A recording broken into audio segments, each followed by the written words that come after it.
திரு B Mahendran அவர்களுடைய தயாரிப்புல திரு சிக்கல் ராஜேஷ் அவர்களுடைய இயக்கத்துல தயாரிப்பாளர் மகேந்திரன் அவர்களே கதையின் நாயகனா நடிச்சு உருவாகி இருக்கக்கூடிய படம் தான் இரவன் விழிகள். இந்த படத்துல நீமா ரே மற்றும் அஷ்மிதா அவர்கள் கதாநாயகிகளா நடிச்சிருக்காங்க.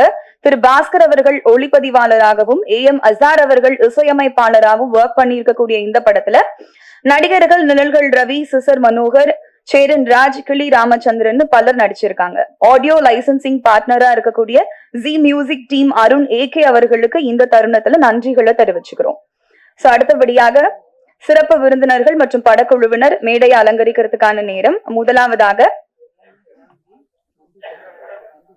படத்தின் தயாரிப்பாளர் திரு பி மகேந்திரன் அவர்களை மேடைக்கு அழைக்கிறோம்.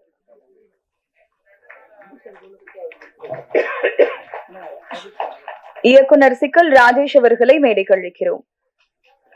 சோ நான் கெஸ்ட இன்வைட் பண்றேன். நம்ம அப்படியே சிறப்பு பரிசு கொடுத்து வரவேற்றலாம். முதலாவதாக சிறப்பு விருந்தினர் இயக்குனர் திரு RV உதயகுமார் அவர்களை அன்போடு மேடைக்கு அழைக்கிறோம்.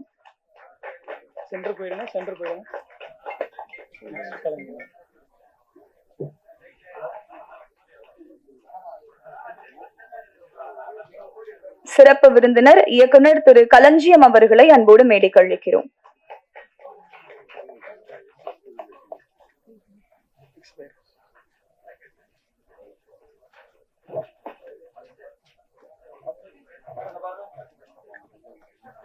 சிறப்பு விருந்தினர் இயக்குனர் திரு பேரரசு அவர்களை அன்போடு மேடைக்கு அழைக்கிறோம்.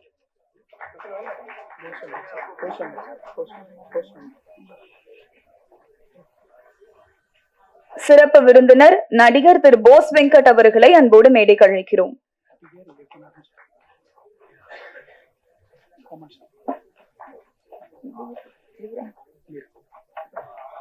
சிறப்பு விருந்தினர் நடிகர் வீரா அவர்களை அன்போடு மேடைக்கு அழைக்கிறோம்.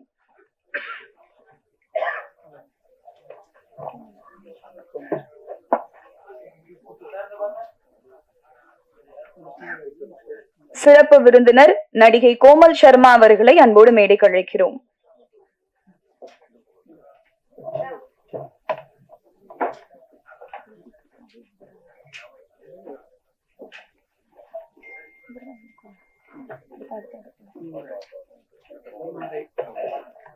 படத்தின் கதாநாயகி நீமா ரே அவர்களை அன்போடு மேடைக்கு அழைக்கிறோம்.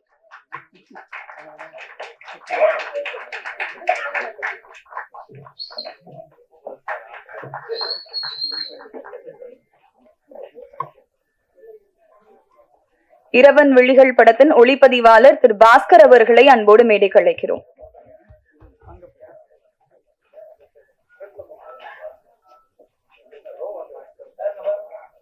படத்தின் இசையமைப்பாளர் AM அசார் அவர்களை அன்போடு மேடைக்கு அழைக்கிறோம்.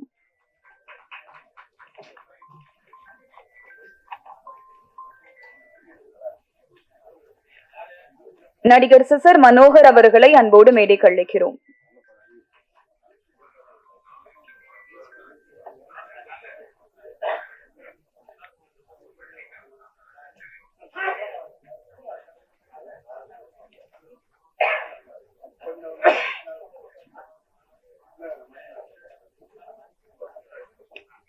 பாடகர் விஷ்ணு சரண் அவர்களை அன்போடு மேடைக்கு அழைக்கிறோம்.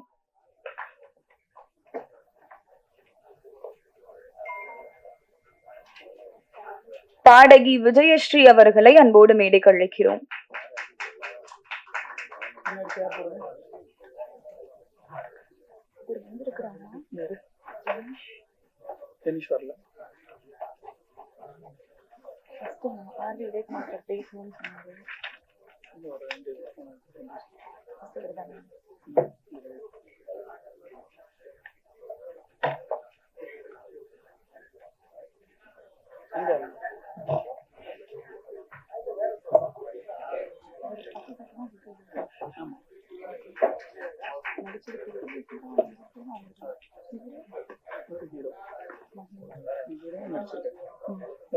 அவ்வளவுதான்.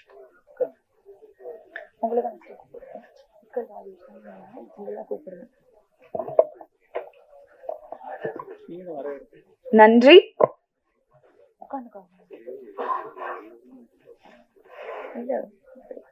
இவர் தனது இரவன் விழிகள் படத்தின் ஒரு சோறு பதத்தை இங்கே முன்வைத்து உள்ளார். அவரை வரவேற்புரையாற்ற அழைக்கிறேன்.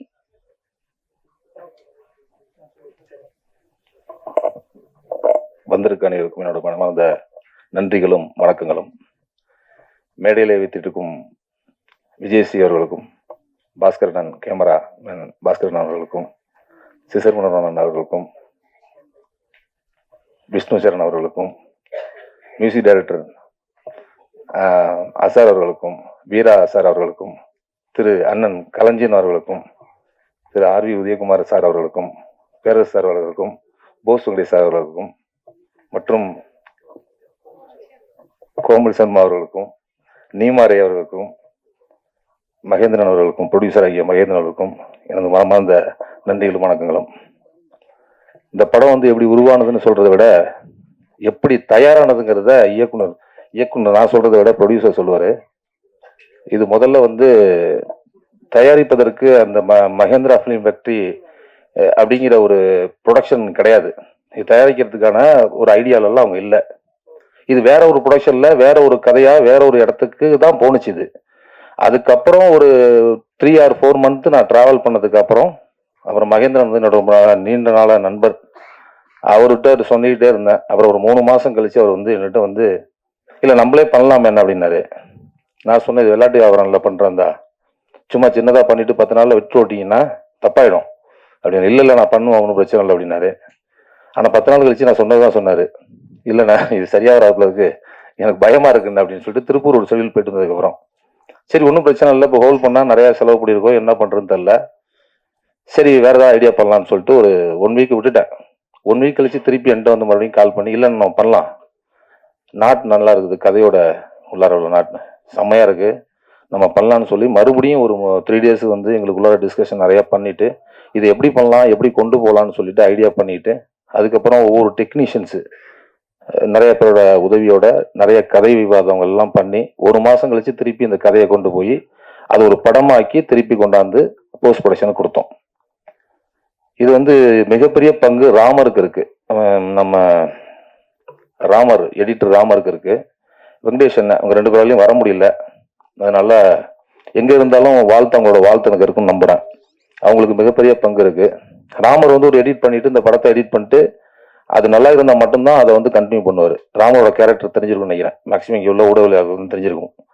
திருப்பி நல்லா இல்லைங்கிற பட்சத்துல திருப்பி மறுபடியும் வந்து நம்மள்ட்ட ஆப்ஷன் ஏதாவது சொல்லிட்டே இருப்பாப்ல. கிட்டத்தட்ட ஒரு 3 மாசம் எடிட்டிங்ல உட்காந்துருந்தேன். 3 மாசம் எடிட்டிங் தொடர்ந்து போயிட்டு இருந்துச்சு. 3 மாசம் கழிச்சு திருப்பி வந்து என்கிட்ட ஆப்ஷன் சொன்னாப்ல, ஜி படம் சூப்பரா வந்திருக்கு, அருமையா வந்திருக்கு படம், ஒரே ஒரு குறை தான் அப்படின்னாப்ல. என்னன்னு ஒன்றும் இல்லை, சாங் மட்டும் ஒரு 2 சாங் எக்ஸ்டெண்ட் பண்ணிக்கிங்க, கதை கேட்டா வைக்க போறேன், கதை கேட்கல என்ன பண்றது அப்படின்னு சொல்லிட்டு அப்புறம் ஒரு 3 சாங் தான் இருந்தது படத்துல. அப்புறம் திருப்பி மறுபடியும் இது எந்த ப்ரொடியூசருக்கு எந்த ஒரு தயாரிப்பாளருக்கு எப்படி கட்ஸ் வருங்கிறது எனக்கு ஆச்சரியமா இருந்தது. திருப்பி இப்போ நான் தயாரிப்பாளர் சொல்லும் போது 2 சாங் இருந்தா நல்லா சொல்றாங்க. இங்க ஆடியன்ஸை திருப்திப்படுற எந்த அளவுக்கு திருப்திப்படுத்துவோமோ அந்த அளவுக்கு பிசினஸையும் பார்க்க வேண்டியிருக்கு. அதனால நீங்க எங்களை நம்பி பணத்தை போட்டுறீங்க, என்ன நம்பிங்கிறத விட எங்களை நம்பி பணத்தை போட்டுறீங்க. மக்களை வந்து சந்தோஷப்படுத்துறதை தாண்டி ஒரு விஷயம் இங்க இருக்கு. முதல்ல மக்களை சந்தோஷப்படுத்துறதுக்கான வழியை மட்டும் நீ பாரு என்கிட்ட கொடுத்துட்டீங்க. ஆனா எனக்கு அதை தாண்டி ஒரு பெரிய பொறுப்பு இருக்கு. உங்கள்கிட்ட நான் வந்து நல்ல பேர் எடுத்து ஒன்றும் ஆக போறது இல்லை, ஆனா வாங்கின பணத்தை திருப்பி சரியான முறையில் உங்கள்கிட்ட திருப்பி கொடுத்துன்னு நினைக்கிறேன். அதனால நம்ம வந்து 2 சாங் நம்ம டிஸ்கஸ் போய் வைக்கலாம்னு சொன்னேன். கிட்டத்தட்ட ஒரு 13 நாள் 12 நாள் எடுத்த ஷூட்டே கட் பண்ணி தூக்கி போட்டோம் வேணான்னு. 12 நாள் செலவு பண்ண காசு வேணான்னு சொல்லி இந்த தயாரிப்பாளர் வந்து வேண்டாம், அது வேண்டான்னு வேற மாதிரி நம்ம கொண்டு போய்க்கலாம்னு சொல்லி கட் பண்ணி தூக்கி போட்டு திருப்பி மறுபடியும் ஒரு கதையை ஸ்கிரிப்ட் ரெடி பண்ணி அந்த ஸ்கிரிப்டுக்கு இந்த கதையை நாட்டை ஓட்ட வச்சு திருப்பி மறுபடியும் அந்த பெரிய கதை அது திருப்பி பண்ணோம். திருப்பி ஒரு 45 days போனிச்சு, ஷூட் பண்ணிச்சு. அப்படிலாம் சப்போர்ட் பண்ணாரு இவரு. அப்படி வந்து ராமர் வந்து நமக்கு சப்போர்ட் பண்ணி கொடுத்தாரு. நிறைய விஷயங்கள் இந்த எடிட் முடிஞ்சதுக்கு அப்புறம் அது மாதிரி டிஐல வந்து ஹர்ஷவர்தன், ஐஃப்ளை மீடியா ஹர்ஷவர்தன் வந்து இன்னைக்கு வரையும் இந்த நிமிஷம் வரையும் எனக்கு பேக் போன், பயங்கரமான பேக் போன் ஹர்ஷவர்தன். அது நிறைய சொல்லிட்டே இருக்கலாம், அவ்வளோ பேக் போன் எனக்கு. இன்னைக்கு வந்து டிசிபி செக் பண்ணணும் கூட கிட்டத்தட்ட 2 தடவை செக் பண்ணிட்டு கரெக்டா இருக்குங்கிற பட்சத்துல தான் அவர் வந்து இது வந்து ஓகே அப்படின்னு சொல்லி இல்லை ப்ரொஜெக்ஷன் பண்ணலாம், நோ ப்ராப்ளம், பார்த்தா கரெக்டா இருக்குங்கிற பட்சத்துல தான் அவர் ஒத்துக்கிட்டாரு. ஏன்னா இது வந்து ஒரு தடவை தான் பண்ணிட்டு நம்ம போயிடலாம், திருப்பி இன்னொரு தடவை பண்ணலாங்கிற விஷயம் கிடையாது. இது ஒரு தடவை பண்றோம், அது ஒழுங்கா பண்ணா மட்டும்தான் இன்னொரு தடவை பண்ண முடியுங்கிற விஷயம் இது. அதனால இந்த ஒரு தடவையா ஒழுங்கா பண்ணிடணும்னு நான் நினைச்சேன். அதை நான் வந்து சரியா வந்து பயன்படுத்தின்னு நினைக்கிறேன். ட்ரெய்லர் பார்த்துருப்பீங்க, பாடல்கள் பார்த்துருப்பீங்க, சரியா வந்திருக்கும் நம்புறோம். சரியா வந்திருக்கு. அது மக்களாகிய நீங்க தான் பார்த்துட்டு பெரிய ரெஸ்பான்சிபிள் பண்ணீங்க, நம்பிக்கை இருக்கு, நம்பிக்கை பண்ணும். இந்த பாத்தீங்கன்னா இந்த கதையோட நாட் பாத்தீங்கன்னா 1947 எல்லாம் பாத்தீங்கன்னா சுதந்திரம் அடைந்ததுக்கு அப்புறம் 1947 சுதந்திரம் வந்துச்சுன்னு சொல்றாங்க. நான் என்ன அதை நம்பலன்னு வச்சுங்களேன். சுதந்திரம் வந்துருச்சு. அதுக்கப்புறம் மிராசுகள் சில ஜமீன்தார்களோட கையில ஆதிக்கம் இருந்ததாக சொல்லப்படுது. என்னோட கேள்விதான் எனக்கு. அதனால சொல்லப்படுது. நான் படிச்சதை வச்சு நான் சொல்றேன். சில மிராசுகள் சில ஜமீன்தாரோட கையில இந்த ஆதிக்கம் இருந்துச்சு. அப்படி இருக்கிற பட்சத்துல வந்து பெண்கள் அடிமைப்படுத்தப்பட்டாங்க. பெண்கள் அடிமைப்படுத்தப்பட்டது மட்டும் இல்லாம நிறைய விஷயங்களுக்குள்ளார பெண்களை முடக்க பார்த்தாங்க. இதுக்குள்ளதான் நீங்க இருக்கணும், இதுக்கு மீறி போக கூடாது, போனாக்கா சாமி கண்ணை குத்திருங்கிற அளவுக்கு கொண்டு போய் விட்டாங்க. அதை வந்து சில முன்னோர்கள்லாம் வந்து மாத்தி அமைச்சாங்க. சில அரசியல் அமைப்பெல்லாம் வந்து மாத்தி அமைச்சது. சில முற்போக்கு சிந்தனைகள் வந்தது, மாத்தி அமைச்சது. அதுக்கப்புறம் சில சட்டங்கள் வந்துச்சு, திருத்தறதுக்கு சட்டங்கள் வந்துச்சு. இன்னைய வரையும் சட்டங்கள் வந்தாலும், முற்போக்கியானவர்கள் வந்தாலும், யாரு வந்தாலும், எது வந்தாலும் நடப்பவை நடந்து கொண்டே இருக்கிறது. ட்ரெயின்ல வந்து இன்னைக்கு ஓடிட்டு இருக்க ட்ரெயின்ல வந்து செயின்ஸ் கம்பி பண்ணிட்டு அறுத்து போட்டு போறானுங்க. அது மாதிரி பாத்தீங்கன்னா ரேப்பிங் நடக்குது. சின்ன குழந்தை, அந்த குழந்தைய பாலியல் வன்கொடுமை பண்றாங்க. கிட்டத்தட்ட 40 பொண்ணு 50 பொண்ணை ஒரு கோயில்ல ரேப் பண்ணதா சொல்லப்படுது. இது எல்லாமே சொல் கேள்விக்கிறதோட பார்க்கும் போதும் கேட்கும் போதும் மனசு அதிருது. அதோட விளைவு தான் இந்த இறைவின் விழிகள். இந்த இறைவின் விழிகள்ல நான் என்ன சொல்லணும்னு நினைச்சனோ அதை ரொம்ப தெளிவாகவும் தீர்க்கமாகவும் சொல்லியிருக்கேன். இந்த சமுதாயத்துக்கு என்னால என்ன முடியும் அதை நான் வந்து ரொம்ப சீராகவும் நேராகவும் நான் பதிவு பண்ணியிருக்கேன்னு நம்புறேன். வந்திருக்க அனைவருக்கும் என்னோட மனமார்ந்த மீண்டும் நன்றி. ஊடகவியல் பத்திரிகை நண்பர்களுக்கும் என்னோட மனமார்ந்த நன்றி. என்னோட மூச்சே நீங்க தான். இந்த படத்தை எப்படியா கொண்டு போய் சேருங்க. நன்றி, வணக்கம்.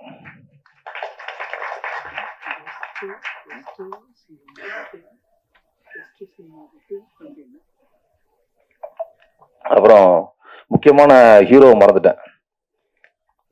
நம்ம மியூசிக் டைரக்டர் வந்து மறந்துட்டேன். அவர் வந்து மியூசிக்ல வந்து புலி அப்படின்னு சொன்னா வந்து மிகையாகாது. என்ன பண்ணுவாருன்னா காலைல 6 மணிக்கு வேணும்னு சொல்லிட்டு 11 மணிக்கு ஸ்டுடியோ வருவாரு. 5 மணி நேரம் நான் உட்காந்துருப்பேன். அவ்வளவு சீக்கிரம் வந்து உட்கார மாட்டாரு. உட்காந்துட்டாருன்னா வாசி தெரிவிடுவாரு. அது மாதிரி நல்ல ஒரு மனிதர். 2 மணி நேரம் 3 மணி நேரம் ஒர்க் பண்ணாலும் ரொம்ப தெளிவா ரொம்ப கண்ணியமா ஒர்க் பண்ணக்கூடிய ஒரு அழகான ஒரு அற்புதமான இசையை கொடுத்திருக்காரு இந்த படத்துல. ரொம்ப ரொம்ப ரொம்ப ரொம்ப மனசுக்கு நெருக்கமான இசையை கொடுத்திருக்காரு. நான் என்ன கேட்கிறேனோ அதை கொடுப்பாரு. நான் என்ன சொல்ல வரணும் அதை கொடுப்பாரு. நான் போன்ல ஜஸ்ட் சொல்லிட்டு நான் போறதுக்குள்ளார லிரிக்கல் எழுதி கொடுத்துருவாப்புல அரவிந்த் அக்ரம். அவ்வளவு அழகா பண்ணியிருந்தாங்க. அது மாதிரி கேமராமேன் பாஸ்கரன் வந்து இப்படி கையை எடுத்து இப்படி வச்சுட்டாருன்னு சொன்னாக்கா அது இப்படிதான் பாப்பாரு. ஆங்கில் இப்படி பார்த்துட்டு டே இவா இது பாரு சரியா இருப்பாரு போலல்ல அப்படிம்பாரு. போலண்ணே அது அவ்வளவு உயரத்துக்கு எப்படின்னா போறது, ரொம்ப காட்டுக்குள்ள போனா அப்படிதான் வாங்கினார். ஏன்னா இது ஏற்காடு ஷூட்ல வந்து மேல போறதுக்கு வண்டியெல்லாம் கிடையாது. அது நடந்தான் போகணும். வெள்ளிமலைங்கிற ஒரு ஏரியாவில் பண்ணோம். அது பொருளாதார மேல போறதுலாம் வண்டியெல்லாம் கிடையாது. இதை விட சுவாரஸ்யம் என்னன்னா கேமராமேன் ஒரு வேலை பண்ண சொல்லிட்டவா சொல்லிடுறேன். என்ன பண்ணாங்கன்னா ஜீவானா வந்திருக்காருன்னு நினைக்கிறேன். வந்திருக்காருன்னு தெரியல. இங்கதான் ஃபைட் மாஸ்டர் ஜீவானா. அவங்க என்ன பண்ணிட்டாங்க, ரோப்பு போட்டாங்க. எனக்கு ரோப்பு போட்டு ஒரு 80 அடி இருக்குங்கண்ணே. 80 அடி இருக்கும் உயரம். சிசர் மனோரன் கூட இருந்தாரு. 80 அடி உயரத்துல ரோப் போட்டாங்க. மேல ஏறணும். ஒரு ட்ரெயில் பார்த்துக்கலாமான்னு கேட்டாங்க. ட்ரெயிலா 80 அடி உயரத்துல மேல ஏறி திருப்பி நான் கீழே இறங்கி ட்ரெயில் பாக்குறீங்களா அப்படின்னா, இல்ல ஒரு பாத்துக்கலாம் ரோப்பு கரெக்டா இருக்கான்னு சும்மா ஜஸ்ட் ஒரு ஜம்ப் பண்ணி பாத்துக்கலாம். நாங்க ஜம்ப் பண்ணி பார்த்தோம், ரோப்லாம் கரெக்டா இருந்துச்சு. இது இவங்களுக்குள்ளார பேசிட்டு ஏதோ இருந்திருக்காங்க, எனக்கு தெரியல. டைரக்டர் அந்த இடத்துல இருக்கணுங்கிறது அப்பதான் உணர்ந்தேன். நான் வந்து ஓகேன்னு சொல்லிட்டு நம்ம அசிஸ்டன்ட் ரூபன்ட்ட சொல்லிட்டு பாத்துக்கடா அப்படின்னு சொல்லிட்டு, மற்ற பசங்க அசிஸ்டன்ட் சரி கிடையாது, ரூபன் தான் ரொம்ப தெளிவா ஒர்க் பண்ணுவான். அதனால ரூபன்ட்ட சொல்லிட்டு நான் ரோப்ல தூங்க ஆரம்பிச்சிட்டேன். டக்குன்னு ரெடி ரோல் ஆக்ஷன் அப்படின்னு டக்குன்னு தூக்கிட்டாங்க. ரோப்பை தூக்கிட்டா ஒரு 80 அடிக்கு மேல போயிடுச்சு. ரோப்பு மேல போயிட்டு ஒரு 10 செகண்ட், ஒரு 20 செகண்ட், 30 செகண்ட் ஆயிடுச்சு. என்னடா ஒருத்தனை கட்டும் சொல்ல காணும், திருப்பி வான்னு கூப்பிட காணும், ரோப்பு இழுத்த மாதிரியே நிக்குது, என்னடான்னு சொல்லிட்டு 2 நிமிஷம் 3 நிமிஷம் கழிச்சு எனக்கு பேலன்ஸ் தொடையெல்லாம் ஆட ஆரம்பிச்சிட்டு கீழே இப்படி பாக்குறேன். எல்லாம் இத்தனோன்னு தெரியுறாங்க எல்லாரும். திரும்பி என்னால பார்க்க முடியாது. ரோப்பு இந்த பக்கம் கட்டிருக்கு. என்ன என்னடா அது இறக்குறாங்களா இல்ல ரோல் போயிட்டு இருக்கா என்னன்னு தெரியலையான்னு சொல்லிட்டு இப்படி பார்த்தா ஒண்ணுமே பண்ண முடியல. மேல அப்புறம் அண்ணாந்து பார்த்தேன், கேமரா மேல ட்ரோன் ஓடி இருந்துச்சு. அப்புறமா சத்தம் போட்டு ரோப்பை திருப்பினதுக்கு அப்புறம் பார்த்தாக்கா பாஸ்கரனும் நம்ம ஃபைட் மாஸ்டரும் நின்றுக்கிட்டு, இல்லம்மா சார் அது மேல ஏறலாமா சார், அது கீழே இறக்கலாமா சார், கீழே இறக்கும்போது ஒருத்தர ரோல் பண்ணிக்கலாமா சார், அது ஏறும்போது கஷ்டமா இருக்குமா சார், பாஸ்கர்னா நான் திருப்பி கூட ஏறேன், தயவு செய்து நான் கீழே இறக்கி விடுங்க அப்படின்னு 2-3 நிமிஷம் என்ன மேலே ஹோல்ட் பண்ணிட்டாங்க. அவங்களுக்கு அவ்வளோ ஒரு கான்ஃபிடென்ட், நான் மேலே இருந்துருவேன், ஒன்றும் பிரச்சனை இல்லை, அவ்வளோ கான்ஃபிடென்ட், நான் உழைப்பை அவங்க பார்த்துட்டு மேலே இருந்தா கரெக்டா அவன் பண்ணுவான், கீழே இறங்கி வருவாங்கிற கான்ஃபிடென்ட். பட் நான் மேலே போனதுக்கு அப்புறம் கீழே பார்க்கும்போது எனக்கு பெரிய பயம் வந்துருச்சு. அப்ப கீழே சொன்னேன், இதெல்லாம் பண்ணாங்க இல்ல, சரி கீழே ரிட்டர்ன் வரும்போது ரிவைஸ் ஷாட்லாம் போட்டா நல்லா இருக்காது எடிட்ல. நம்ம அது மாதிரி எடிட்டிங் நாலேஜ் பர்சன், அவர் எடிட்டிங் நாலேஜ் அது கரெக்டா இருக்குமா கரெக்டா இருக்காதாங்கிறத அங்கேயே ஒரு ஜட்ஜ்மெண்ட் பண்ணி பண்ணுவார், அந்த மாதிரி ஒரு கேமராமேன். அப்புறம் அந்த மியூசிக் வாங்கியிருக்க ஜி மியூசிக் கம்பெனி, அவங்களுக்கு மனமார்ந்த நன்றிகளும் வாழ்த்துக்களும். இந்த ட்ரெய்லர் வந்து 6/3 ரிலீஸ் ஆயிருக்குது ஜி மியூசிக்ல, பாருங்க. பார்த்துட்டு உங்களோட கருத்துக்களை அதில் பதிவிடுங்க. பாடல்களுக்கு அடுத்தடுத்தது பாடல்களும் வரும். அப்புறம் வந்து பிஆர்ஓ ஜானன் அவர்களுக்கு என்னோட மனமார்ந்த நன்றி. ரொம்ப சிரத்தை எடுத்து இந்த விஷயங்கள் பண்ணியிருக்காரு ஜானன். நிறைய விஷயங்கள் கிட்டத்தட்ட ஒரு 7 days வந்து கூடவே டிராவல் பண்ணி அலைஞ்சிருக்கோம். இந்த இடத்துக்கு நான் வரத்துக்கு நம்ம அவ்வளோ சிரமப்பட்டு இந்த இடத்துக்கு வந்தாலும் சொல்லவில்லை, அதெல்லாம் சும்மா அது தேவையில்லாத பேசுறதாயிடும். அதனால நான் இந்த இடத்துக்கு வரத்துக்கு நிறைய கஷ்டங்கள் பட்டிருக்கோம். ஒரு 12 வருஷம் உழைச்சிருக்கோம். அதெல்லாம் தாண்டி இந்த ஒரு 7 நாள் வந்து டிராவல் வந்து அவரோட ஜேர்னி பண்ணது வந்து எனக்கு ரொம்ப எப்படி சொல்றது, ரொம்ப ஆசையாகவும் ரொம்ப ஆர்வமாகவும் இருந்துச்சு. நிறைய விஷயங்கள் கத்துக்க முடிஞ்சது என்னால அவர் கூட இருக்கும்போது. அப்புறம் வந்து நம்ம நம்பி அண்ணன் வந்து என்ன சொன்னாலும் அது தகும், அந்த அளவுக்கு அது வந்து உழைப்பாளி. நம்பி அண்ணன் மாதிரி உழைப்பாளிலாம் நான் வந்து எனக்கு தெரிஞ்சு ரொம்ப நேர்மையான உழைப்பாளி நான் பார்த்ததில்ல. அவ்வளவு நேர்மையா சொன்ன விஷயத்த கரெக்டா, இங்க வாடா, இங்க இத்தனை மணிக்கு இப்போ வா, 3 மணிக்குன்னா 3 மணி, 4 மணி 4 மணி அந்த அளவுக்கு பண்ணுவாரு. அது மாதிரி நம்பி அண்ணனுக்கு மனமார்ந்த நன்றியும் தெரிவித்துக் கொண்டு, அப்புறம் வந்திருக்க அத்தனை பேருக்கும் என்னோட மனமார்ந்த நன்றி. அப்புறம் மாஸ்டர் எல்கே ஆண்டனி மாஸ்டர் சிறப்பா நடன அமைப்பு அமைச்சிருக்காரு, அவருக்கும் ஒரு மனமார்ந்த நன்றி. வாய்ப்புக்கு விடை கூறி நன்றி பெறுகிறேன். நன்றி, வணக்கம். பாடல் ஆசிரியர் அரவிந்த் அக்ரம் அவர்களை அன்போடு மேடைக்கு அழைக்கிறோம்.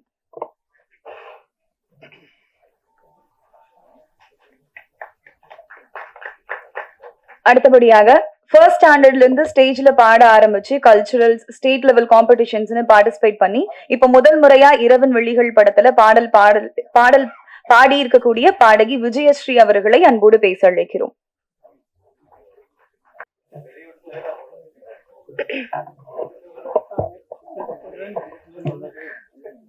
அனைவருக்கும் இனிய மாலை வணக்கம். ஃபர்ஸ்ட் டைம் என்னை ஸ்டேஜில் கூப்பிட்டு பேச வச்சதுக்கு ஃபஸ்ட்டு நன்றி. இறைவருக்கு நன்றி, அப்பா அம்மாவுக்கு நன்றி. என்ன பேசுறதுன்னு தெரியல.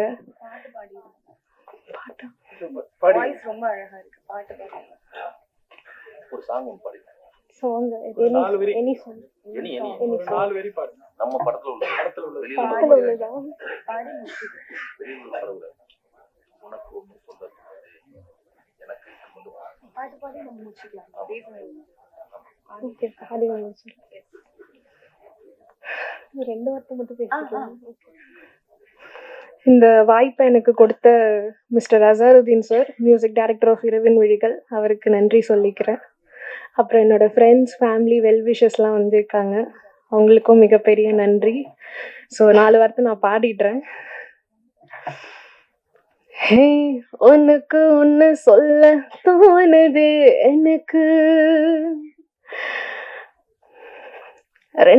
ரெண்டு மனசு சேர துடிக்குது அதுக்கு, 3 முடிச்சு போடு, கதவ மூடு, கட்டிலும் கொஞ்சம் வைக்கப்பட்டு சிரிக்கும், 4 பேரு வெளிய சத்தத்தை கேட்டு காத புத்தி கம கம படுக்கும்.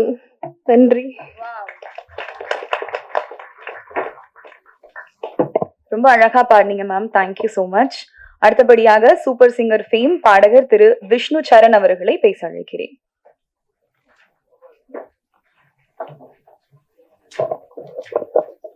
அனைவருக்கும் இனிய மாலை வணக்கம். என்ன பேசுறதுன்னு தெரியல, சொன்ன மாதிரி ரொம்ப நன்றி. அசருதீன் ப்ரோவுக்கு இந்த சாங் வந்து ஆக்சுவலி நான் பாடின சாங் பார்த்தீங்கன்னா இந்த படத்துக்கும் கொஞ்சம் அவுட் ஆஃப் ஜானர் மாதிரி இருக்கும், ஒரு ஸ்டைலான ஒரு சாங்காக கொடுத்துருக்காரு இந்த படத்தில். அந்த பாட்டுக்கு வந்து ரொம்ப ரொம்ப நன்றி. ரொம்ப ஒரு ப்ராமிசிங்கான மியூசிக் டைரக்டர் அவர். என்னன்னா சாங் ரெக்கார்ட் பண்ணும் போது பார்த்தீங்கன்னா எல்லாம் உட்காந்துட்டு அப்படியே பாடிட்டு இருப்போம் சைடில். ரெக்கார்ட் பண்ணிட்டு இருப்பாங்க. சார் வந்து பார்த்தீங்கன்னா எழுந்து நின்றுவார். பாட்டு ரெக்கார்ட் பண்ணி ஃபுல்லாக முடிக்கிற வரைக்கும் உட்காரவே மாட்டார். அதே மாதிரி நின்றுட்டாருன்னா இப்படி கண்ணை முடிக்குவார். பாட்டு போகிற வரைக்கும் அது ஃபுல் கான்சென்ட்ரேஷன் அப்படியே இருக்கும் அவருக்கு. அந்த பாட்டு அவ்வளோ பர்ஃபெக்ஷனாக வந்து ஒரு சாங்கும் ஒரு லைனும் டியூனில் வந்து அவ்வளோ ஒரு பர்ஃபெக்ஷனாக வந்து ஒர்க் பண்ணார். ரொம்ப நன்றி. அண்ட் வந்து இந்த லிரிசிஸ்ட் அக்ரம் சார் அவர்களுக்கும் அவரும் வந்து ரொம்ப கூடவே இருந்து அந்த சாங் வந்து எப்படி இன்னும் எமோட் பண்ணி எப்படி பாடுறது அந்த மேட்டர்லாம் வந்து நிறைய சொல்லி கொடுத்தாங்க பக்கத்துல இருந்து. ஸோ எல்லாருக்குமே ரொம்ப நன்றி. படக்குழுவினருக்கும் ரொம்ப நன்றி. Thank you so much.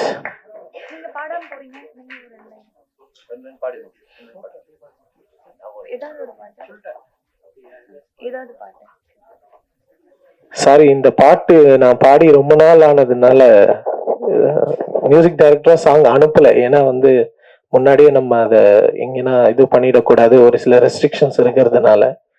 Udhayakumar sir வந்திருக்காரு, அவர் எனக்கு ரொம்ப பிடிக்கும். அவரோட ஒரு பாட்டு ஒன்று பாடலாம் அப்படின்னு சொல்லிட்டு. பாடலாமா சார்? காப்பிரைட்ஸ் இருக்கு சார், பாடலாமா? With your permission. தெம்மாங்கு பாடிடும் சின்ன விழி மீன்களும் பொன்னூஞ்சலாடிடும் கன்னிக்கரும் கூந்தலோ முத்தாடும் மேடை பார்த்து வாடி போகும் வான் பிறை முத்தாரம் நீட்டும் மார்பில் ஏக்கம் தேக்கும் தாமரை வண்ணப்பூவின் வாசம் வந்து நேசம் பேசும் அவள் நான் பார்க்க தாங்காமல் நானுவாள் புதுக்கூ. அதேதான். என்னவென்று சொல்வதம்மா வஞ்சி அவள் பேரழகை சொல்ல மொழி இல்லையம்மா கொஞ்சி வரும் தேரழகை அந்தி மஞ்சள் நிறத்தவளை என் நெஞ்சில் நிலைத்தவளை நான் என்னென்று சொல்வேனோ அதை எப்படி சொல்வேனோ அவளா தாரரா தாரரா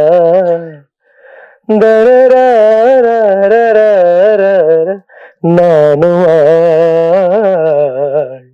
அவ்வளவுதான். தேங்க்யூ.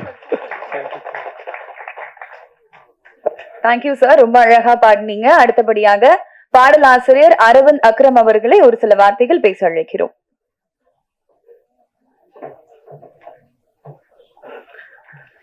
இறைவனின் திருப்பெயராலும் தமிழனும் உயிர்ப்பினராலும் அனைவருக்கும் மாலை வணக்கம். முதல்ல வந்து உதயகுமார் சார் இருக்கும்போது என்ன பாடலாசிரியர்னு சொல்றதே ரொம்ப ஒரு பெருமையா தான் நான் பாக்குறேன். இரவின் விழிகள் இதுல மொத்தம் 5 பாட்டுக்கும் அஞ்சு விதமான பேக் ஸ்டோரிஸ் இருக்கும். படத்துல இல்ல, எனக்கும் மியூசிக் டைரக்டருக்கும் நம்ம டைரக்டர் சாருக்கும் 5 விதமான பேக் ஸ்டோரிஸ் இருக்கு. இதுல அவரோட நம்பிக்கை வந்து எந்த அளவுக்கு அப்படின்னா, என் பேரு வந்து அக்ரம், அவர் பேர் வந்து அசார். இவர் எங்கள்கிட்ட முதல்ல கேட்ட பாட்டு வந்து வாடா கருப்பா. எப்படி அதை நம்பினாரு, நாங்க வந்து அதை நல்ல விதமா கொடுப்போம்னு தெரிஞ்சாரு. It's was like a big research.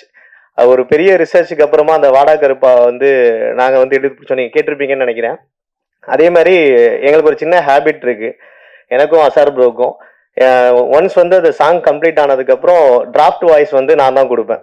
நான் ஒரு பெரிய சிங்கர்னு நினச்சிக்கிட்டு நானா கொடுத்துருவேன். ஒன்ஸ் வந்து அது அங்கேருந்து ஸ்டூடியோ போகும்போது மகாலிங்கம் சார் இப்போ வர முடியல, மகாலிங்கம் சார் வந்து அந்த பாட்டோட ஃபர்ஸ்ட் லைன் வந்து ஸ்டார்ட் பண்ணாங்க. அதோட முடிஞ்சிருச்சு. நான் டே இனிமேல் நீ வாழ்க்கையில பாடாதரா, தயவு செஞ்சு பாடாத, சார் மாதிரி வாய்ஸ்லாம் இருக்கும்போது நீ பாடிடாதன்னு சொல்லிட்டு அதுக்கப்புறம் அந்த டிராஃப்ட் கொடுக்குற பழக்கத்தையே நான் விட்டுட்டேன். செகண்ட் வந்து மகேந்திரன் சார் ஒரு டைம் சாரா இருப்பாரு, இன்னொரு டைம் ப்ரோவா இருப்பாரு, எங்களோட கேர்டேக்கர். ஸோ மோராலஸ் நான் இந்த இதில் தனிப்பட்டு யாருக்கும் தேங்க்ஸ் சொல்ல விரும்பல. We are all team here. So இறுதியாக உங்களிடம் வந்து இரவின் விழிகள் உங்க கைக்கு வந்திருக்கு. எல்லாரும் நல்ல விதமா ஆதரவு கொடுக்கணும்னு வேண்டிக்கிறேன். தேங்க்யூ. அடுத்தபடியாக மனம் மாறாத கதை செய்யும் ஆற்றல் கொண்ட இயக்குனர்களுள் மிக முக்கியமானவர். யாரென்றாலும் அன்பே அவரது மொழியாக இருக்கும். கண்ணா என்று இளைய தம்பிகளை இவர் அழைக்கும் விதம் உடன் பயணிப்பவர்களுக்கு இனிப்பு உற்சாகம். மனம் கடந்து நெய்த பல கதைகளும் இவரிடம் உண்டு. அதையெல்லாம் விரைவில் படமாக பார்க்க ஆசை. மற்றவர்களை உயர்த்தி பார்க்க ஆதரவளிக்கும் இவரின் மனதும் உயர்ந்ததுதான். இரவின் வெள்ளிகள் படத்தின் குழுவினருக்கு நீங்கள் தரும் வாழ்த்துக்கள் உற்சாக டானிக்காகவே அமையும். வாழ்த்தி பேச அழைக்கிறேன் இயக்குனர்கள் சங்க தலைவர் இயக்குனர் திரு ஆர்வை உதயகுமார் அவர்களை. சரி, இன்னொரு முக்கியமான விஷயத்தை இங்க நாங்க பதிவு பண்ணியே ஆகணும். சோ இதுவரைக்கும் தமிழ் சினிமால இருந்து ஆஸ்கர் அவார்ட் கமிட்டி ஜூரியா யாரும் போனதில்ல. ஃபர்ஸ்ட் டைம் நம்ம டைரக்டர் சங்க தலைவர் ஆர்வி உதயகுமார் அவர்கள் பங்கேற்று விரும்பி இருக்கிறாரு. அவருக்கு அனைவரின் சார்பாக வாழ்த்துக்களையும் தெரிவித்துக் கொள்கிறோம்.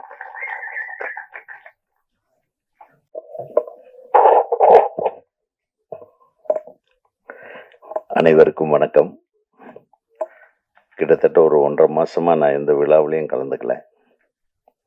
அது காரணம் இப்போ சொல்லிட்டாங்க, நம்மளை கடத்திட்டாங்க. இரவின் விழிகள் சும்மா ஏதோ ஒரு ஆர்டினரியான ஒரு படமாக தான் இருக்கும்னு நினச்சிட்டு நான் ஒரு சாதாரணமாக தான் உட்கார்ந்தேன். ஆனால் உண்மையாலுமே மிரட்டிட்டாங்க. Making is very good, all the best. இது ப்ரொடியூசரும் டைரக்டரும் 2 பேரும் சேர்ந்து நடிச்சு இதுல இந்த மாஸ்கை போட்டது ஒருத்தர், மாஸ்கை போட வச்சவர் ஒருத்தர் நினைக்கிறேன். கரெக்டா? ஒருதான் மாஸ்க்ல இருக்கிறவர். ஆமா, 2 பேரும் பண்ற லொல்லு ஜாஸ்தியா இருக்கும் போட்டுக்கு படத்துல.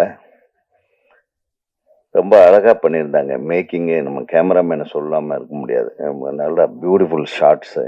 அந்த லொக்கேஷன்ல எடுக்கிறது ரொம்ப டஃப். காட்டில் போய் எடுக்கிறதெல்லாம் அதுலேயும் ஒரு நேர்த்தியான ஒரு ஃபோட்டோகிராஃபி. மியூசிக் ரொம்ப நல்லா இருந்தது. ரொம்ப அந்த படத்தினுடைய கருவுக்கு ஏற்றாற் போல் அந்த சஸ்பென்ஸு, த்ரில்லரும், அந்த பேங்கு நல்லா கலக்கியிருக்கீங்க. பாடலும் நல்லா இருக்கு. 2 1.5 பாட்டு தான் போட்டீங்க, 5 பாட்டுன்னு சொல்லிட்டு அந்த 3.5 பாட்டு இவங்களே வச்சுருக்காங்க போல இருக்கு. அந்த 3.5 பாட்டு போட்டிருந்தா இன்னும் கொஞ்சம் நேரம் நல்லா. எனக்கு பாடல் பார்க்கறதுல ரொம்ப ஆசை. ஏன்னா இந்த ஹீரோயினுங்களெல்லாம் அதை நல்லா பார்த்துருக்கலாமேன்னு ஆசை தான், வேற ஒன்றும். அவங்களுக்கும் அதான் எதிர்பார்த்தாங்க. ஏன்னா சாயந்தரம் ரொம்ப நேரமாக வெயிட் பண்ணிட்டு இருக்கிறவங்களுக்கு ஒரு அழகான விஷயம் கிடைக்கு பாருங்க. ஆமான்றாரு பாருங்க நம்ம அண்ணன்.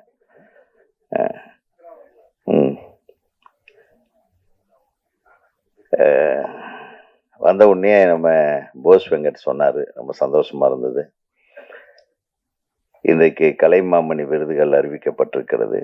பெரும்பாலான திரை உலகத்தை சேர்ந்தவர்களுக்கு, திறமையானவர்களுக்கு வழங்கி இருக்கும் குழுவில தம்பி இடம்பெற்றிருப்பது மகிழ்ச்சி. அவருக்கு ஒரு கரகோஷத்தோட நன்றியை தெரிவித்துக் கொள்ள ஆசைப்படுகிறேன். குறிப்பாக நான் நன்றி சொல்ல விரும்புறது எங்க இயக்குனர்களுக்கு. நீங்க கொடுத்துருக்கீங்க. நம்ம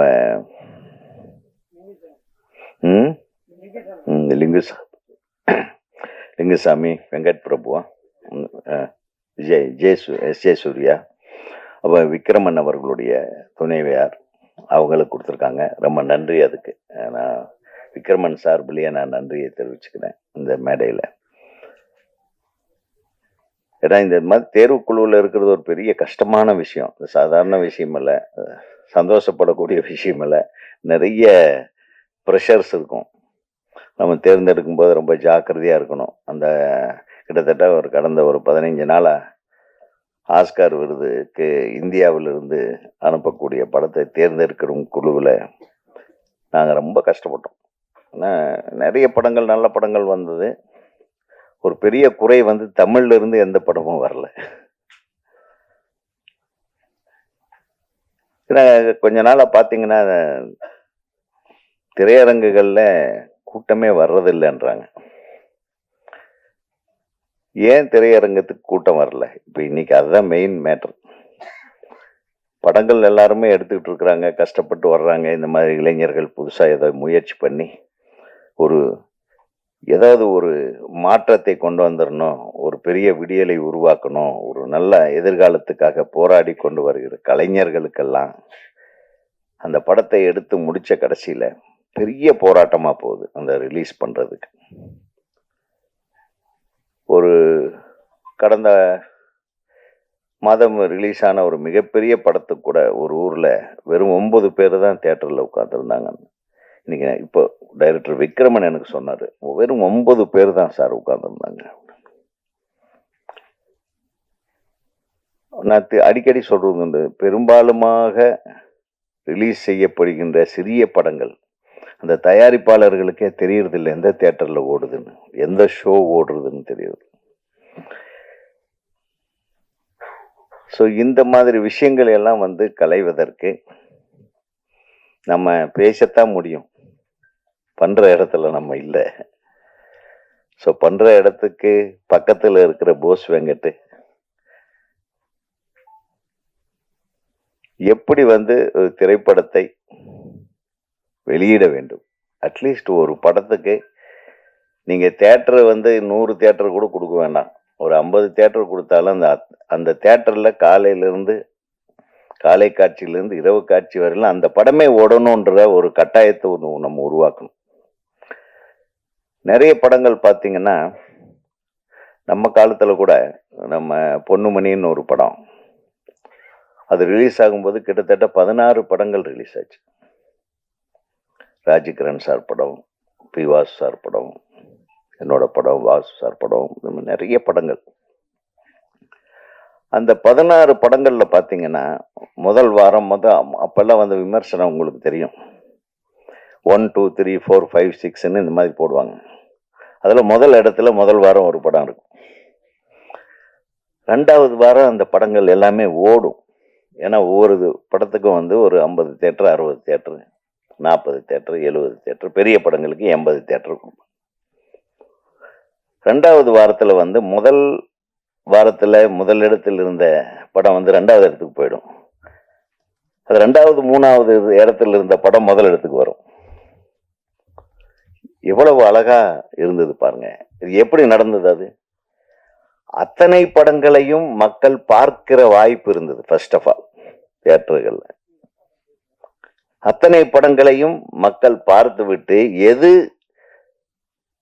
மிகச்சிறந்த படம், எது சிறந்த படம், அதற்கடுத்து சிறந்த படம் எது அப்படின்னு அவங்க வகைப்படுத்தி கொண்டிருப்பார்கள். அவங்க போய் மவுத் டாக் போய் 5வது இடத்துல இருந்த பொன்னுமணி முதல் இடத்துக்கு வந்தது. முதல் இடத்துல இருந்த பார்த்திபனுடைய படம் உள்ளே வெளியே, அது 5வது இடத்துக்கு போகுது. 2வது இடத்துக்கு அரண்மனை கிளி. இதெல்லாம் வந்து நான் எதுக்கு சொல்றேன்னா, ஆனா அந்த 16 படங்கள்ல 12 படங்கள் வெற்றி படங்கள் தான். அந்த 12 படத்தை தயாரிச்ச தயாரிப்பாளர்களுக்கும் அவங்க போட்ட காசோட லாபத்தோட அவங்களுக்கு காசு வந்தது. அதை வெளியிட்ட வெளியீட்டாளர்களுக்கு லாபம், தியேட்டருக்கும் லாபம், தயாரிப்பாளருக்கும் லாபம். அந்த சினிமாவை கொண்டு வர எல்லோரும் முயற்சிக்க வேண்டும் என்று ஒரு அன்பான வேண்டுகோளை நான் யாருக்கிட்ட வைக்கிறதுனே தெரியல. இயக்குனர் சங்கத்தோட தலைவருங்கிற முறையில் இது யாராச்சும் செய்யுங்கன்னு ஆண்டவனை பார்த்து தான் கேட்க வேண்டியதா இருக்கு. அதை யார் செய்கிறார்களோ அவங்களுக்கு தான் எங்களோட ஓட்டு, சினிமாக்காரங்களோட ஓட்டு. ஏன்னா அந்த சினிமா மீண்டும் வந்தால், இங்க இருக்காங்க பாங்க இத்தனை பத்திரிகையாளர்களுடைய வாழ்க்கை, தொழில்நுட்ப கலைஞர்களோட வாழ்க்கை, ஒவ்வொரு படத்துக்கு பின்னாடி வேலை செய்கிற ஆயிரக்கணக்கான பேர்களோட வாழ்க்கை தொடர்ந்து பலப்படும்.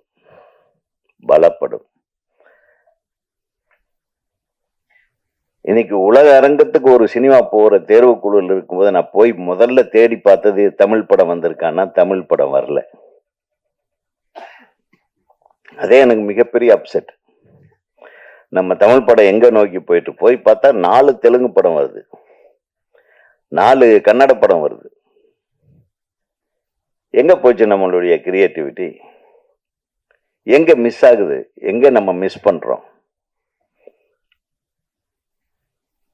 தமிழ் சினிமாவை காக்க வேண்டிய ஒரு கட்டாய சூழ்நிலையில இந்த மாதிரி இளைஞர்கள் எவ்வளவோ கஷ்டப்பட்டு ஒரு விஷயத்தை முன்னெடுத்து கொண்டு வர்றாங்க. இதுக்கு சரியான தியேட்டர்களை கொடுங்க. இந்த தியேட்டர்ல படம் ஓடுது, ஒரு 4-5 நாள் ஓட வச்சாதான் அது 4-5 நாளா இந்த படம் ஓடுதேன்னு சொல்லி ஒரு 10 பேர் வருவான். 10 பேர் 100 பேராக வாய்ப்பு இருக்கிற திரைப்படங்கள் நிறைய கடந்த காலங்களிலே, கடந்த மாதம் ரிலீஸ் ஆன ஒரு 12 படத்துல ஒரு 10 படம் நானே பார்த்தேன். அதில் 7-8 படம் நல்லாவே இருந்தது. ஆனால் எந்த படமுமே ஓடல. ஸோ நம்ம தமிழ் திரை ரசிகர்களே, நான் அவங்கள தான் கெஞ்சணும், தயவு பண்ணி எல்லா படத்தையும் போய் பாருங்க. பெரிய படம் வருதுங்கிறதுக்காக உங்கள் காசை சேர்த்து வச்சு டிக்கெட்டுக்கு 150 ரூபா கொடுக்குற டிக்கெட்டுக்கு போய் 1500 ரூபா கொடுத்து படம் பார்க்கறத விட்டுட்டு இந்த 100 ரூபாய் 80 ரூபாய்க்கு காட்டுற இந்த சின்ன படங்களை பாருங்க. அது மட்டும் இல்லை, இன்னொரு தியேட்டர் உரிமையாளர்களுக்கு ஒரு வேண்டுகோளை வைக்கிறேன். நான் கொஞ்ச நாளைக்கு முன்னாடி லண்டன் போயிருந்தப்போ என் குழந்தை அங்கே படிச்சுட்டு இருந்தாங்க. அவங்க வந்து ஒரு டோக்கன் வச்சுருந்தாங்க. இது என்னம்மா டோக்கன்? என்ன, வாங்க டேடி சினிமாவுக்கு போனான்னு. ஏன்னா இந்த ஒரு டோக்கன் வந்து இந்த மாதத்துக்கு நம்ம 10 படம் பார்த்துக்கலாம். இந்த தேட்டரில் கொடுத்துட்டாங்க. அந்த தேட்டரில் ஓடுற சினிமா 10 சினிமாவை ஒரு மாதத்துக்கு நம்ம பார்த்துடலாம். அதுக்கு ஒரு அமௌண்ட், அவ்வளோதான். அந்த மாதிரி ஒரு 1000 ரூபா வசூல் பண்ணிட்டு ஒரு மாதத்துக்கு 10 படம் நாங்கள் தேட்டரில் பார்த்துக்கலாம் அப்படிங்கிற மாதிரியான டிக்கெட்டை கூட தியேட்டர் அதிபர்கள் விற்கல. எந்த படம் ஒன்றாலும் போய் பார்த்துக்கலாம், எத்தனை தடவை வேணாலும் பார்த்துக்கலாம். இது எப்படி இருக்கு? ஏதோ ஒன்று செஞ்சு சினிமாவை காப்பாற்றுங்க, காப்பாற்றுறதுக்கு உதவிகரமாக இருங்கன்னு சினிமாவை காப்பாற்றும் வல்லமை படைத்தவர்களுக்கு எனது வேண்டுகோளை வைத்து, இந்த திரைப்படம் ஒரு மிகப்பெரிய கனவோடு எடுத்திருக்கிறார்கள். பார்த்திபன் சார்கிட்ட ஒர்க் பண்ணேன்னு சொன்னீங்க இல்ல, அந்த மேக்கிங் ஸ்டைல் தெரியுது. இந்த படத்துல நீங்க சொல்ல வர்ற கருத்து நல்ல கருத்து. நீங்க அது குறிப்பிட்டு சொன்னீங்க. இன்னும் பெண்களுக்கு போதுமான அளவுக்கு பாதுகாப்பு இல்லாத ஒரு சூழ்நிலை தான் தமிழ்நாட்டில் இருந்து கொண்டிருக்கிறது. ஒவ்வொரு காலகட்டத்திலையும் அப்படித்தான் இருக்கு. எல்லா காலம், நான் இன்றைக்கு மட்டும் சொல்லலை.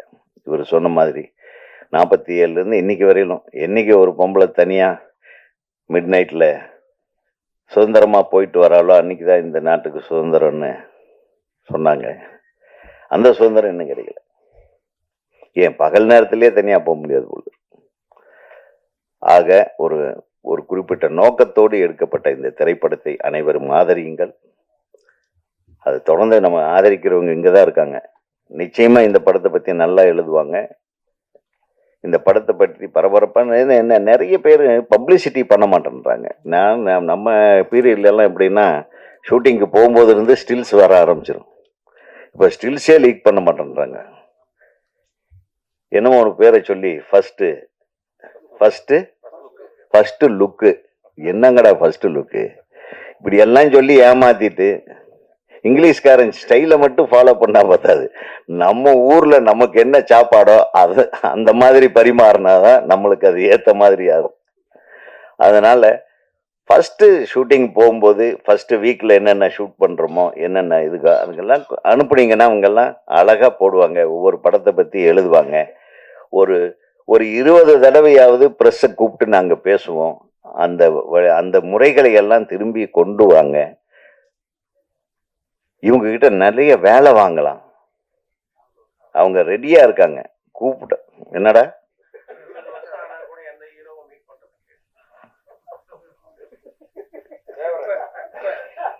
நீ வாய கொஞ்சம் பேச.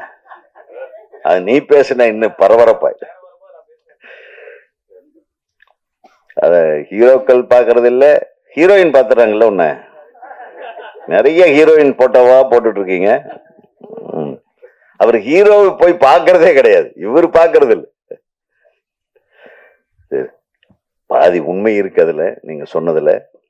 அதான் நான் சொல்றேன், நம்ம ஹீரோக்களை விட்டுருங்க. அட்லீஸ்ட் இயக்குனர்கள் நீங்க என்ன பண்றீங்கன்னா, படம் எடுக்கும்போது அப்பப்போ அந்த ஸ்டில்ஸை கொண்டு வந்து அப்பப்போ பரபரப்பா அதை வெளியிட்டுட்டே இருக்கணும். அது என்ன எடுத்துட்டு இருக்கிறீங்க, எப்படி பண்ணிட்டு இருக்கீங்க, எந்த ஊர்ல ஷூட்டிங் நடக்குது, இந்த மாதிரி விஷயங்களே இப்ப இவங்களுக்கு யாருக்கும் தெரியுதில்லை. படம் இந்த மாதிரி போட்டு ஆடியோ ரிலீஸுக்கு வரும்போது இந்த மாதிரி ஒரு படத்துக்கு ஆடியோ ரிலீஸ்ன்னு இல்லை. உண்மைதானே இது?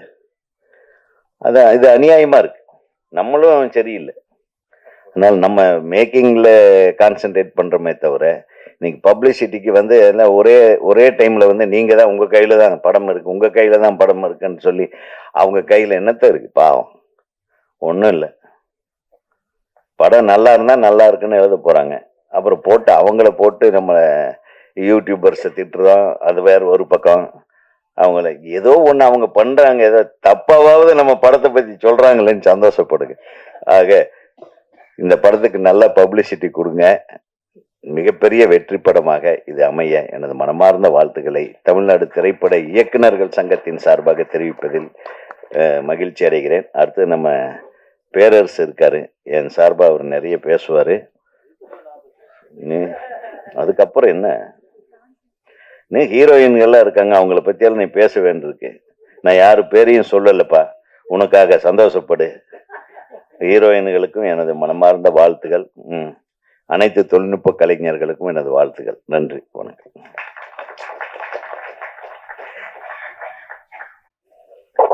ஆடியோ லான்ச்கான தருணம்.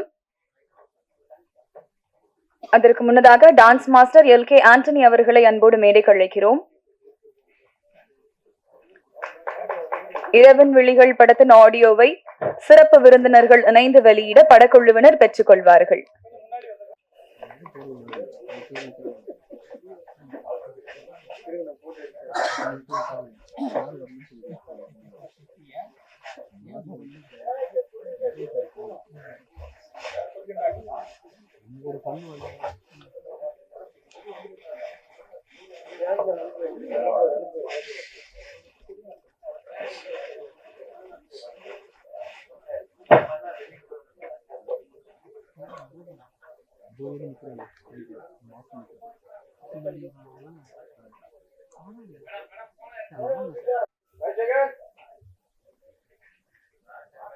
வீடியோ ஓகேவா? போட்டோகிராஃபர்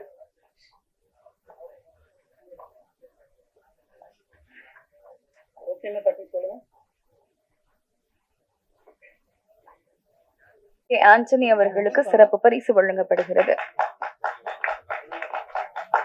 அப்படியாக 12 வருஷமா 40 ஷார்ட் பிலிம்ஸ்க்கு மேல மியூசிக் டைரக்ட் பண்ணி எடிட்டிங், சவுண்ட் டிசைன், கிராஃபிக் டிசைனிங்னு எல்லா ஒர்க்கும் செஞ்சு இன்னைக்கு இந்த இரவன் விழிகள் படத்துக்கு இசையமைச்சிருக்கக்கூடிய இசையமைப்பாளர் AM அசார் அவர்களை அன்போடு பேச அழைக்கிறேன்.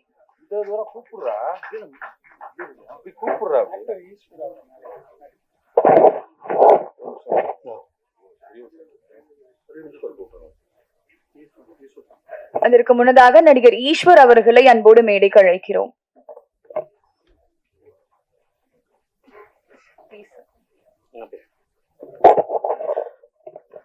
இங்கே வந்திருக்கிற ப்ரெஸ் மீடியா எல்லாருக்கும் நன்றி. இரவின் விழிகள் ஒரு நல்ல ஒரு சைக்கோ த்ரில்லர் ஜானரில் ஒரு அருமையான படமாக உருவாக்கப்பட்டிருக்கு. ரொம்ப சந்தோஷமாக இருக்குது. இந்த படம் வந்து ரொம்ப ரொம்ப வந்து ரிஸ்க் எடுத்து தான் பண்ணியிருக்காங்க. ஏன்னா வந்து அது சிறப்பாக வந்திருக்கு. 5 பாட்டுமே வந்து படத்தில் ஒரு பாட்டுமே ஒரு ஜானரில் எக்ஸ்பெக்ட் பண்ணோம். அவர் எக்ஸ்பெக்ட் பண்ணது என்னவோ அது கிடச்சிருக்கு நான் நம்புகிறேன்.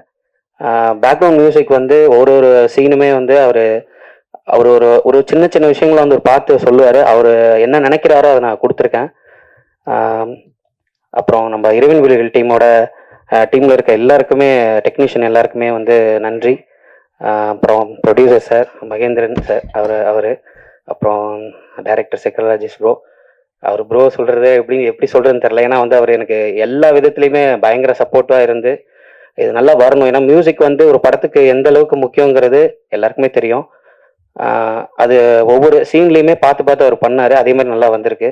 அப்புறம் என் படத்தில் 5 பாட்டுக்கும் பாடின சிங்கர்ஸ் விஷ்ணு சரண், அப்புறம் வந்து விஜயஸ்ரீ, லிரிக்ஸ் எழுதின அரவிந்த் அக்ரம்.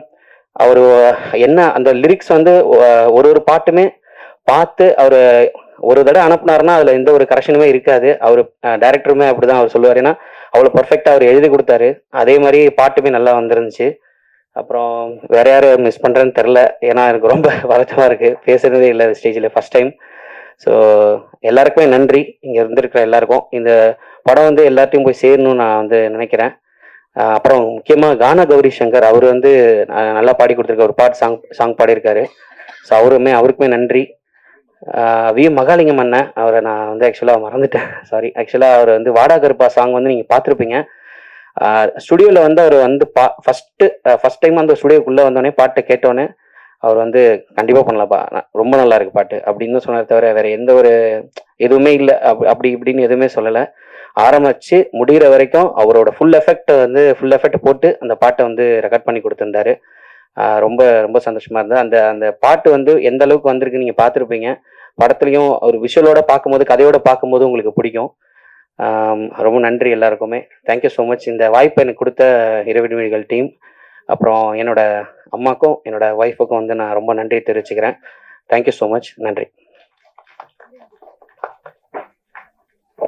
அடுத்தபடியாக படத்தின் கதாநாயகி நீமா ரே அவர்களை அன்போடு பேச அழைக்கிறேன்.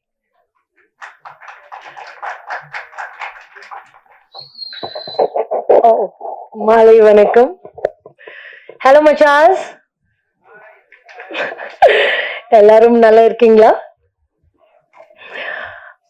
இங்க வந்ததுக்கு எல்லாருக்கும் ரொம்ப நன்றி. மீடியா ஃப்ரெண்ட்ஸுக்கு மிக்க நன்றி சொல்லுவேன். Rajesh sir, mister perfectionist. அவங்களுக்கு எப்படின்னா ஒரு நிறைய ஐடியாஸ், ரொம்ப எப்பவுமே நிறைய தாட்ஸ் எல்லாமே வரும். ஐ வில் டெல் ஒன் என்னாச்சு ஸ்டோரி சொல்லுவேன். இந்த படம் ஸ்டார்ட் ஆகும் முன்னாடி எனக்கு கால் வந்திருக்கு டைரக்டர். ஹலோ, நாங்கள் ராஜேஷ் டிரெக்டர் தான், இந்த மாதிரி நாங்கள் படம் பண்ணிட்டு இருக்கேன், ஸ்டோரி எல்லாம் சொன்னார். ஓகே ஃபைன், எனக்கு பிடிச்சிருக்கு. நாங்கள் ஷூட்டிங் போயிட்டேன், ஃபர்ஸ்ட் டே ஷூட்டிங் போயிட்டேன். ஷூட்டிங் ஸ்டார்ட் ஆயிடுச்சு. அப்போ ஸ்கிரிப்ட் கொடுத்தார். ஸ்கிரிப்ட் பார்த்துட்டா என்ன இது நல்லா சேஞ்சஸ் பண்ணிட்டு இருக்காரு. அப்புறம் ஒன் டே ஷூட்டிங் ஃபினிஷ் ஆயிடுச்சு. நெக்ஸ்ட் டே ஷூட்டிங் போயிட்டு ஹீரோ கேரக்டரை சேஞ்ச் பண்ணிட்டு இருப்பார். அந்த மாதிரி ஷூட்டிங் போயிட்டு லாஸ்ட்ல பேக்கப் ஆயிடுச்சு. எல்லாரும் ஊரும் கிளம்பிட்டார், பேக்கப் ஆயிடுச்சு. ஒரு வாரம் அப்புறம் டிரெக்டர் கால் வந்திருக்கு. நீமா, அந்த சீன் கொஞ்சம் எனக்கு வேற ஐடியா வந்திருக்கு, நீங்க நெக்ஸ்ட் வாரம்ல ஃப்ரீ இருக்கீங்க, நீங்க ஷூட்டிங்குக்கு வாங்க. ஓகே சார், நாங்க வரோம், நாங்க ரெடி இருக்கேன். அதுவும் ஷூட்டிங் ஃபினிஷ் ஆயிடுச்சு. எல்லாரும் பேக்கப் பண்ணிட்டு எல்லாரும் டாட்டா பை பை சொன்னார், கிளம்பிட்டார். அப்புறம் 2 வாரம் அப்புறம் நான் தான் கால் பண்ணிருக்கேன் டிரெக்டருக்கு. ஹலோ சார், எப்படி இருக்கீங்க?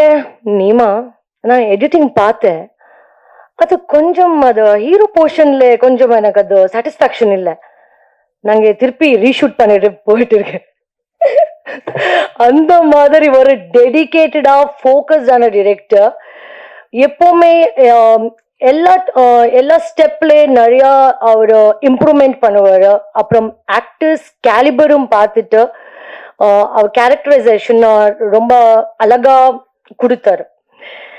சார், என்னன்னா உங்களுக்கு பார்க்கும்போது எனக்கு சில டைம் அந்நியன் படம் ஞாபகம் வரும். எப்படின்னா, காலையில நாங்க ஷூட்டிங் போகும் முன்னாடி நாங்க பார்த்தேன், ஹலோ சார், குட் மார்னிங் அம்பி மாதிரி, குட் மார்னிங் நீமா. அங்கே திடீரா நாங்க ஸ்பாட்டுக்கு போயிட்டு பார்த்தேன், சடனா அந்நியன் கேரக்டர் வந்திருக்கு. அவ்வளோ எனர்ஜி, அவ்வளோ லைக், ஏய் ரூபன் எங்கே, ஆர்டிஸ்ட் எங்க, ஆர்டிஸ்ட் கூப்பிடுங்க, மேக்கப் மேன் எங்கே, மேக்கப் மேன் கூப்பிடுங்க, அந்த மாதிரி அவ்வளோ எனர்ஜி இருக்கு. ஸோ ஃபைனலி ஷூட் பேக்கப் ஆயிடுச்சு. லாஸ்ட் யார் வரும்? ஸோ ஃபைனலி யாரும் கேரக்டர் வரும், சொல்லுவேன். ஃபைனலி ரெமோ கேரக்டர் வரும். ஏய் சூப்பரா வந்திருக்கு, சூப்பர் அழகா வந்திருக்கு. அந்த மாதிரி ஒரு டெடிகேட்டட் ஆக்டர் தான், actor, director and versatile human being. Sir, எனக்கு இந்த படத்திலே ஏன் நம்பிக்கை வச்சிருக்கிறதுக்கு, அப்புறம் இந்த படத்துல எனக்கு ஆப்பர்ச்சுனிட்டி கொடுத்ததுக்கு மிக்க நன்றி சொல்லுவேன். அண்ட் இந்த ஸ்பெஷல் டேல ஒரு ஸ்பெஷல் பர்சன் மாதிரி பேசுவோம். அசர் music director, your music has really been magical. அப்புறம் அந்த சாங் நீங்க today you didn't play it, but அந்த கக்கமோ சாங் மாதிரி சொல்லும். நாங்க ரியலி ஒரு யூனிக்கான steps. I have to really appreciate Anthony Master for this. He made sure every steps matched the mood of the music.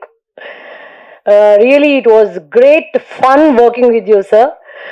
And DOP sir, Bhaskar sir, அவங்களுக்கு ரொம்ப patience, ரொம்ப creative, அப்புறம் ரொம்ப கிரியேட்டிவா லைக் ஷோன் எவ்ரி ஃப்ரேம்ஸ்ல ஒரு கிரியேட்டிவான அழகா காமிச்சார், கிரியேட்டிவா அழகா காமிச்சார். He made sure he had shown the story like very beautifully through his lens. And எல்லாருக்கும் இங்க என் கூட மகேந்தர் இந்த படத்துல ஒரு பேக் போன், இந்த மெயின் பில்லர் தான் சொல்லும். Producer cum hero. எனக்கு உங்களுக்கு கூட ஒர்க் பண்ணதுக்கு ரொம்ப சந்தோஷமாயிடுச்சு. நீங்க ரொம்ப சப்போர்ட்டிவ் ஃப்ரம் தி பிகினிங், ரொம்ப சப்போர்ட்டிவா பண்ணிட்டு இருக்கிறார் அண்ட் இருந்தார். ஸோ இங்கே என் கூட ஒர்க் பண்ணிட்டு எல்லாருக்கும் டெக்னீஷியன்ஸ் அண்ட் ஆக்டர்ஸ் எல்லாரும் ரொம்ப சப்போர்ட் பண்ணிட்டு இருக்கார். எல்லாருக்கும் ரொம்ப நன்றி. இங்கே அப்புறம் என்ன சொல்லும், ஸோ சூன் நம்ம படம் ரிலீஸ் ஆகும். எல்லாரும் தியேட்டர் போயிட்டு மூவி பாருங்க. நீங்க மட்டுமல்ல, உங்கள் குடும்பம் நண்பர்கள் கூட மூவி போயிட்டு பாருங்க.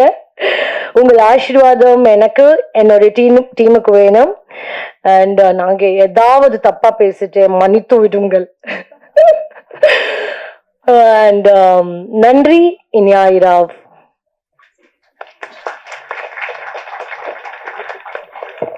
Thank you ma'am. அடுத்தபடியாக இரவின் விழிகள் படத்துல ஒரு முக்கியமான கேரக்டர்ல நடிச்சிருக்கக்கூடிய மிக திறமையான நடிகர் ஈஸ்வர் அவர்களை ஒரு சில வார்த்தைகள் பேச அழைக்கிறோம்.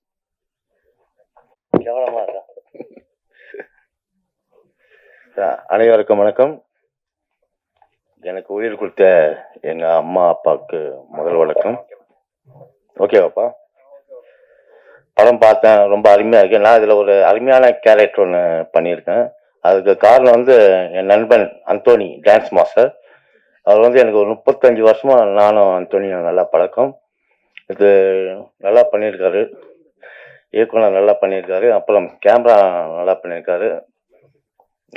ரொம்ப சந்தோஷமா இருக்கு. ஹீரோ ஹீரோனி நல்லா சிப்ஸு நல்லா சாப்பிட்டாங்க. பாண்டிச்சேரியில் சிப்ஸு நல்லா சாப்பிட்டீங்களா? ஓகே. மீடியாவுக்கு என் மனமார்ந்த வாழ்த்துக்களை தெரிவிக்கிறேன். ரொம்ப நன்றி. பெரிய பெரிய ஆள்லாம் வந்திருக்காங்க. ரொம்ப சந்தோஷமா இருக்கு. படம் வந்து குடும்பத்தோடு வந்து தியேட்டரில் பார்த்தா ரொம்ப சந்தோஷமா இருக்கும். ஒரு வித்தியாசமா பண்ணியிருக்காரு இயக்குனர். அவருக்கு என் மனமார்ந்த வாழ்த்துக்களை தெரிவிக்கிறேன். நன்றி, வணக்கம். Thank you sir. அடுத்தபடியாக டான்ஸ் மாஸ்டர் LK ஆண்டனி அவர்களை ஒரு சில வார்த்தைகள் பேச அழைக்கிறோம்.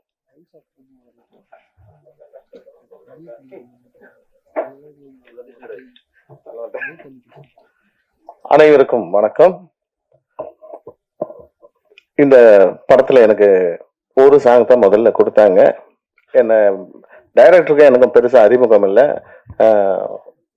ஃபைட் மாஸ்டர் சரவணன் அவர் அறிமுகப்படுத்தி வச்சாரு. ஒரு சாங் பண்ணேன், அது பிடிச்சி போயிட்டு அடுத்த சாங் கொடுத்தாங்க. அந்த சாங்கும் நல்லா பண்ணேன். இப்படியா 4 சாங்கும் நானே கோரியோகிராஃப் பண்ணுறதுக்கு எனக்கு வாய்ப்பு கொடுத்த இயக்குனர் ராஜேஷ் சார் அவர்களுக்கு ரொம்ப நன்றி. தயாரிப்பாளர் மகேந்திரன் சார் அவர்களுக்கும் ரொம்ப நன்றி. எனக்கு வந்து இது வேணும் அது வேணும் அது வேணும் அப்படிலாம் கேட்கல. நான் கேட்கறதுக்கு முன்னாடியே அவங்களே எல்லா வசதிகளும் செஞ்சு கொடுத்தாங்க. அதுக்காக தயாரிப்பாளருக்கு ரொம்ப ரொம்ப நன்றி சொல்றேன். அவரே கதாநாயகனா நடிச்சாரு. அவரை ஆட வைக்கிறதுக்கு எக்ஸ்ட்ரா சம்பளம் கொடுத்தாங்க. எனக்கு எக்ஸ்ட்ரா சம்பளம் கொடுத்தாங்க. அதுக்காக ரொம்ப நன்றி. பாருங்க, இப்ப பாக்குறதுக்கு அவர் அப்படி சாதாரணமா இருக்கும். ஸ்கிரீன்ல பாருங்க, செம்மையா பர்ஃபார்ம் பண்ணியிருப்பாரு. உண்மையாவே சொல்றேன், அந்த அளவுக்கு அவரை வேலை வாங்கியிருக்கோம். எனக்கு நிறைய ஒத்துழைப்பு கொடுத்தாரு. நான் என்ன சொன்னாலும் மாஸ்டர் சொல்லுங்க மாஸ்டர், செய்யறேன். ஒரு 10 தடவைன்னா கூட அவரு எனர்ஜி குறையாம பண்ணாரு. அவரை பண்ண வச்சாரு டைரக்டர். அந்த அளவுக்கு ஒரு குடும்பமாக இருந்தோம் நாங்கள். எப்படின்னா ஒரு டெக்னீஷியன் மாதிரி தனித்தனியாக அவங்க வந்தோமா வேலையை முடிச்சோமா அப்படி இல்லாமல் ஒரு குடும்பமாக இருந்து அழகாக அந்த படத்தை முடிச்சிருக்கோம். ஸோ நீங்கள் எல்லாரும் இந்த படத்தை பார்த்து வெற்றி படமாக ஆக்கணும்னு உங்கள் எல்லோரையும் வேண்டி கேட்டுக்கிறேன். நன்றி, வணக்கம். Thank you sir.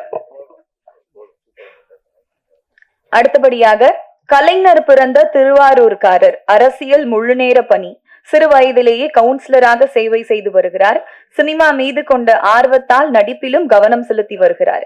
இரவின் விழிகள் மூலம் அறிமுகமாகும் நாயகன் மகேந்திரன் அவர்களை பேச அழைக்கிறேன்.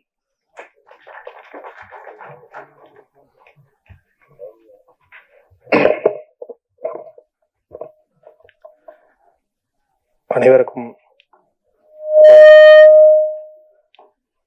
நான் பேசும்போது மைக்கு இருக்கு, நானே என்ன பேசுறேன்னு தெரியாம வந்திருக்கேன். இந்த படத்தோட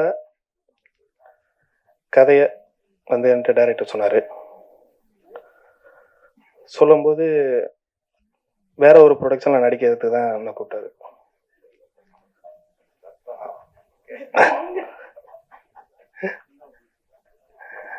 ஆனா அந்த கதையை கேட்டதுக்கு அப்புறம் நானே ப்ரொடக்ஷன் பண்றேன் அப்படின்னு சொல்லி சொன்னேன். அதுக்கு அவரு சரி பண்ணுங்க அப்படின்னு சொல்லி சொன்னாரு. அப்படிதான் இந்த கதையில நடிக்கிறது இருக்கணும். நான் ஹீரோவை பண்ண சொன்னாரு, நான் வேணாம் அப்படின்னு சொன்னேன். எனக்கு அதெல்லாம் வராது, நீங்க வேற யாராவது போடுங்க அப்படின்னு. இல்ல இல்ல, நீங்க ப்ரொடியூஸ் பண்ணிட்டு நீங்களே நடிக்கலாம், எப்படி நீங்க நடிச்சே ஆகணும் அப்படின்னு எனக்கு கட்டாயப்படுத்தினேன். அதுக்கு அவரு எவ்வளவு நான் கஷ்டப்பட்டதோட அவரு கஷ்டப்பட்டதுதான் அதிகமா.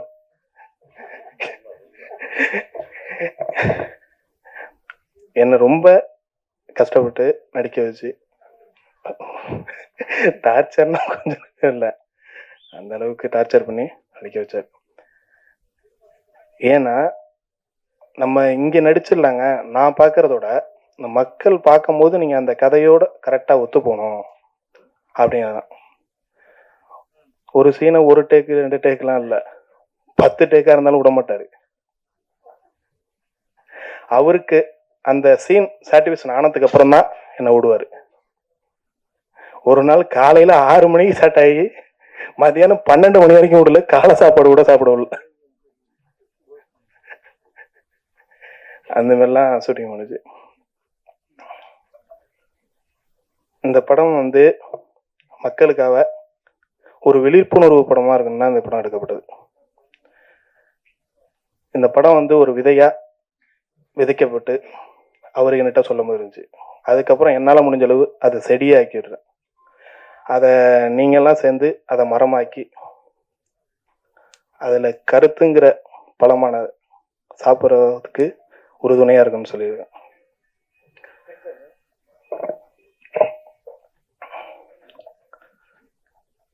அனைத்து ஊடக நண்பர்கள் இதற்கு ஆதரவாக இந்த படத்தை மக்களுக்கு அனைவருக்கும் கொண்டு சேர்த்து ஆதரவு தருமாறு மிகவும் தாழ்மையாக கேட்டு நன்றி கூறி விடைபெறுகிறேன். நன்றி, வணக்கம்.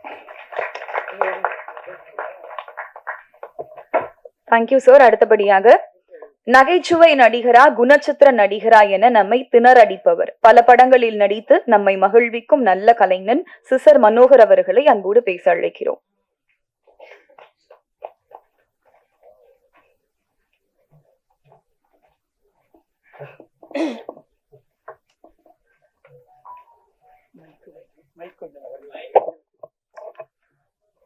எல்லாருக்கும் வணக்கம்.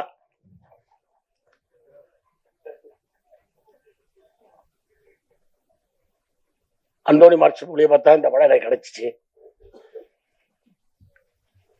இங்க என்னை வளர்த்து விட்ட ஜாம்பவானம் எல்லாருமே உட்காந்துருக்காங்க. என்னை துளி தந்த காலத்துல முதல்ல ஒரு பக்கத்துல இருந்த ஒரு ராம்சியார் உட்காந்துருக்காங்க. என்னை வந்து ஒரு சாதாரண ஆபீஸ் பாயா ப்ரொடக்ஷனா இருந்த என்ன இன்னைக்கு ஒரு 350 படம் 400 படம் வர காரகர்த்த முதலாளி ஆகிய நீங்க முன்னாடி உட்காந்துருக்கீங்க. நீங்க தான் என்னை வளர்த்து ஒரு சாதாரண பழனிசாமியாக இருந்த என்ன சிஸ்டர் மனோரை வளர்த்து இன்னைக்கு இந்த அளவுக்கு பெருசாகி கொண்டது நீங்கள் தான். இந்த படத்தில் ஒரு அருமையான கேரக்டர் அந்த ஒரு மாதிரி மூலியமாக கிடைச்சி டைரக்டர் பேசினாங்க. ஒரு 25 நாள் வேணும்னு சொன்னாங்க. வெள்ளிமலை போனோம். டைரக்டர் இந்த மாதிரி எத்தனை படம் ஒர்க் பண்ணாருன்னு தெரியல. நம்ம சினிமாவில் எல்லாம் ஊறிட்டு தான் இருக்கு. நம்ம பார்க்காத வேலை இல்லை, அவ்வளோ வேலையை பார்த்துட்டு வந்திருக்கோம். கிட்டத்தட்ட ஒரு 25 நாள் படத்தை 15 நாளில் இல்லை வந்து அதாவது உட்கார விட மாட்டார். ஒரு அருமையான கதை. இந்த இன்றைய காலகட்டத்துக்கு நிச்சயமா இந்த கதை வந்து மிகப்பெரிய லெவலுக்கு வரும். அதை கொண்டே சேர்க்க வேண்டிய பொறுப்பு உங்கள்கிட்ட இருக்கு. உங்க பாதை தொட்டு கேட்டுக்கிறேன். அருமையான கதை. தயாரிப்பாளர் மகேந்திரன் ஹீரோ. ஒரு 5 மணி கரண்ட் அந்த ஏரியாவில் திடீர்னு பார்த்தா கரண்டே இருக்காது. லாரியில் தண்ணி வாங்கி எல்லாம் குடிச்சிட்டு இருட்டுக்குள்ள திருவான். 5 மணிக்கு பார்த்தா அவர் கார்ல பிளேட் எடுத்துட்டு இருப்பாரு. நான் ஏன்னா ப்ரொடக்ஷன்ல நான் பார்த்த வேலை, நான் வந்து வேளாத்த கிட்டத்தட்ட 100-150 படத்துக்கு நான் ப்ரொடக்ஷன் அசிஸ்டன்ட், ஆபீஸ் பாயா எல்லா வேளாத்தரும் அந்த வேலையை ஒரு ஹீரோ தயாரிப்பாளர் பார்த்தா நான் வந்து லாரியில் தண்ணி வந்துருக்கு பிடிக்கலான்னு பிடிச்சிட்டு ரூம் எடுத்து போறதுக்குன்னா இவர் வந்து பிளேட் எடுத்து காரில் வச்சுட்டு இருப்பாரு. இந்த படத்துல வந்து ஒரு ப்ரொடியூசர், அவர் எத்தனை பெரிய ஆளு, ஒரு படத்தையும் போட்டு இந்த படத்தை நடிச்சு அந்த ஸ்பாட்ல போய் இதைட்டு எந்த வேலையும் பாதிக்க கூடாதுனா காட்டி அவ்வளவு கஷ்டப்பட்டார் இந்த படத்துக்காண்டி. இயக்குனர் என்னன்னா அங்க வந்து அதாவது ஒரு சீன் இன்னைக்கு 3 சீன் 4 சீன் பிளான் பண்ணிப்பாங்க, 6 சீன் எடுப்பாரு. Fast ready ready ready Ruben கத்திக்கிட்டே இருப்பாரு. நானும் சேரன் சார் அவரும் என்ன படம் மிகப்பெரிய ஆர்டிஸ்ட். டயலாக் பக்கமா இருக்கும். போலாம் பாரு. நிச்சயமா அது எங்களால முடிஞ்ச அளவுக்கு பண்ணியிருக்கோம். அது காரணகர்த்தா டைரக்டர் தான், சிக்கல் ராஜேஷ் சார். அருமையான இயக்குனர், அருமையான கதை. இந்த படத்தை நீங்க கொண்டு போய் சேர்த்து இந்த படத்தை மிகப்பெரிய வெற்றி பெறமாக்கணும். மகேந்திரனை நிச்சயமா பெரிய லெவலுக்கு வரணும். இந்த வேலை பாஸ்கர் சார் கேமராமேன் பாருங்க, இந்த பாருங்க ஒண்ணுமே தெரியாம பேர் உட்காந்து காப்பீங்க, கொலையை அத்தே விடுவார். ஒண்ணுமே இல்லை, ரெடி இந்த போலாம் பாடுவார். வெயில் இல்லாட்டாலும் மழை பெஞ்சாலும் சாட்டை எடுப்பார், இருட்டா இருந்தாலும் சாட்டை எடுப்பார். அவர் இந்த பாஸ்கர் அண்ணன் வந்து அவ்வளோ ஒரு திறமையான ஆள். நிச்சயமா வந்து இந்த டீம் இதுல வேலை பார்த்த அத்தனை பேருமே நிச்சயமா டைரக்டர் வந்து இது வந்து முதல் படம்லாம் சொன்னா யாரெல்லாம் நம்ப மாட்டேன். நான் கிட்டத்தட்ட அவர் ஏற்கனவே 15 படம் பண்ண மாதிரி இந்த படம் பண்ணாரு. இந்த படம் வந்து அவ்வளோ நல்லா வந்திருக்கு. இந்த படத்தை வந்து கொண்டு போய் சேர்த்து ஓட வைக்கிறது உங்க கடமை, உங்க கையில் இருக்கு. உங்க பொறுப்பான் தொட்டு எனக்கு இந்த வாய்ப்பளித்த அனைவருக்கும் நன்றி தெரிவிச்சுட்டு விடைபெறுகிறேன். நன்றி, வணக்கம்.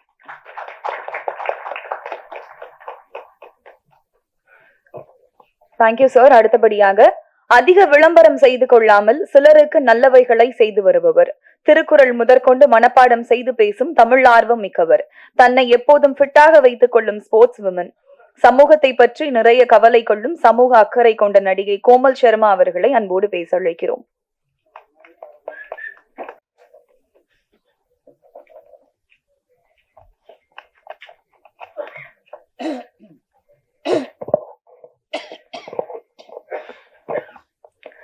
எல்லாருக்கும் மாலை வணக்கங்கள்.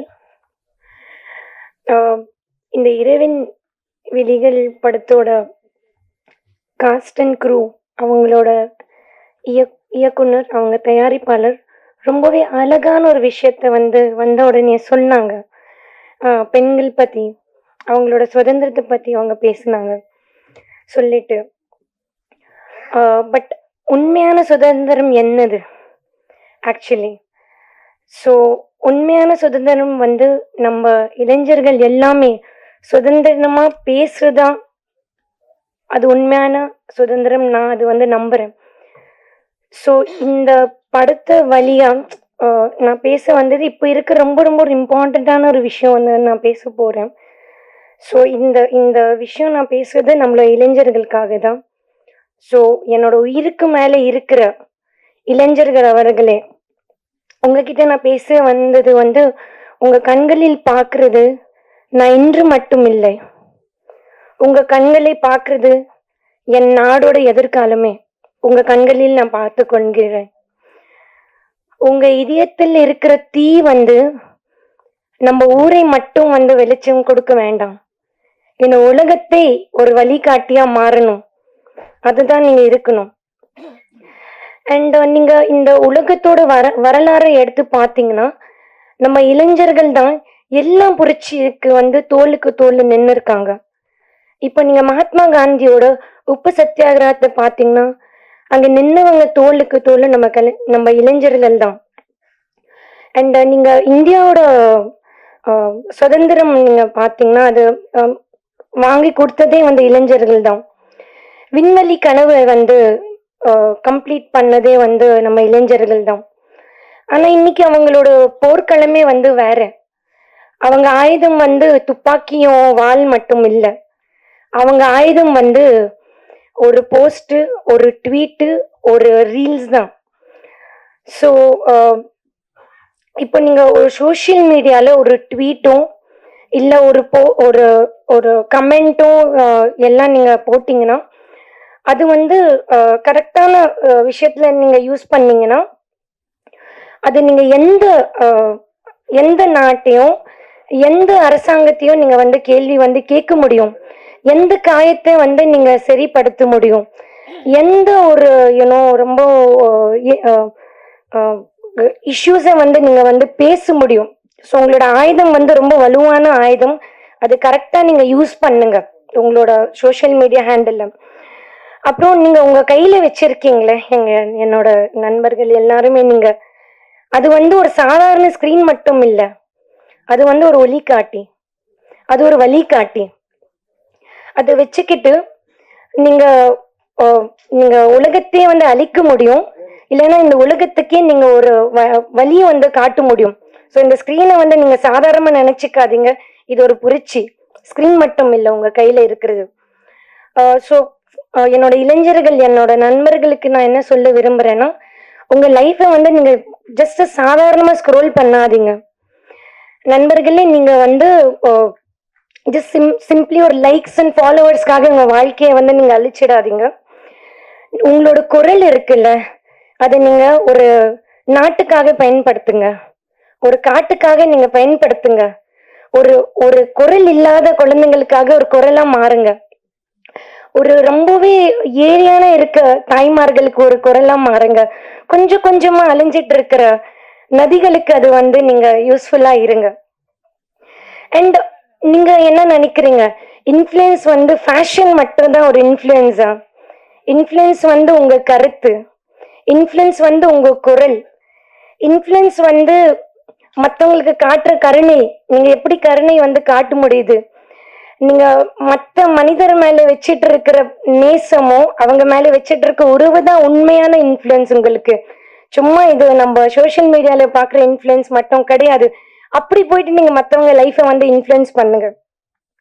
நீங்க அந்த சோஷியல் மீடியா வச்சுட்டு ஒரு வெறுப்பு வந்து காமிச்சிங்கன்னா அது 1000 மடங்கு இன்க்ரீஸ் ஆகும், அது வளரும். அதே மாதிரி நீங்க ஒரு நம்பிக்கை காமிச்சிங்கன்னா அது 1000 வாட்டி வந்து வளரும். அதே மாதிரி துணிச்சல் காமிச்சிங்கன்னா அது 1000 வாட்டி மடங்கா போயிட்டு மற்றவங்களுக்கு உதவியா இருக்கும். அது யாராலேயே வந்து நீங்க நிப்பாட்ட முடியாது. ஸோ உங்களோட நாட்டோட எதிர்காலம் வந்து பாராளுமன்றமோ இல்லை ஒரு கார்ப்பரேட் நிறுவனங்கள் வந்து டிசைட் பண்ணலை, அவங்க வந்து தீர்மானிக்கல. அது எல்லாம் உங்க இளைஞர் கைகள்ல தான் இருக்கு. உங்க கையில வச்சிட்டு இருக்கிற போனும் சோஷியல் மீடியால தான் இருக்கு.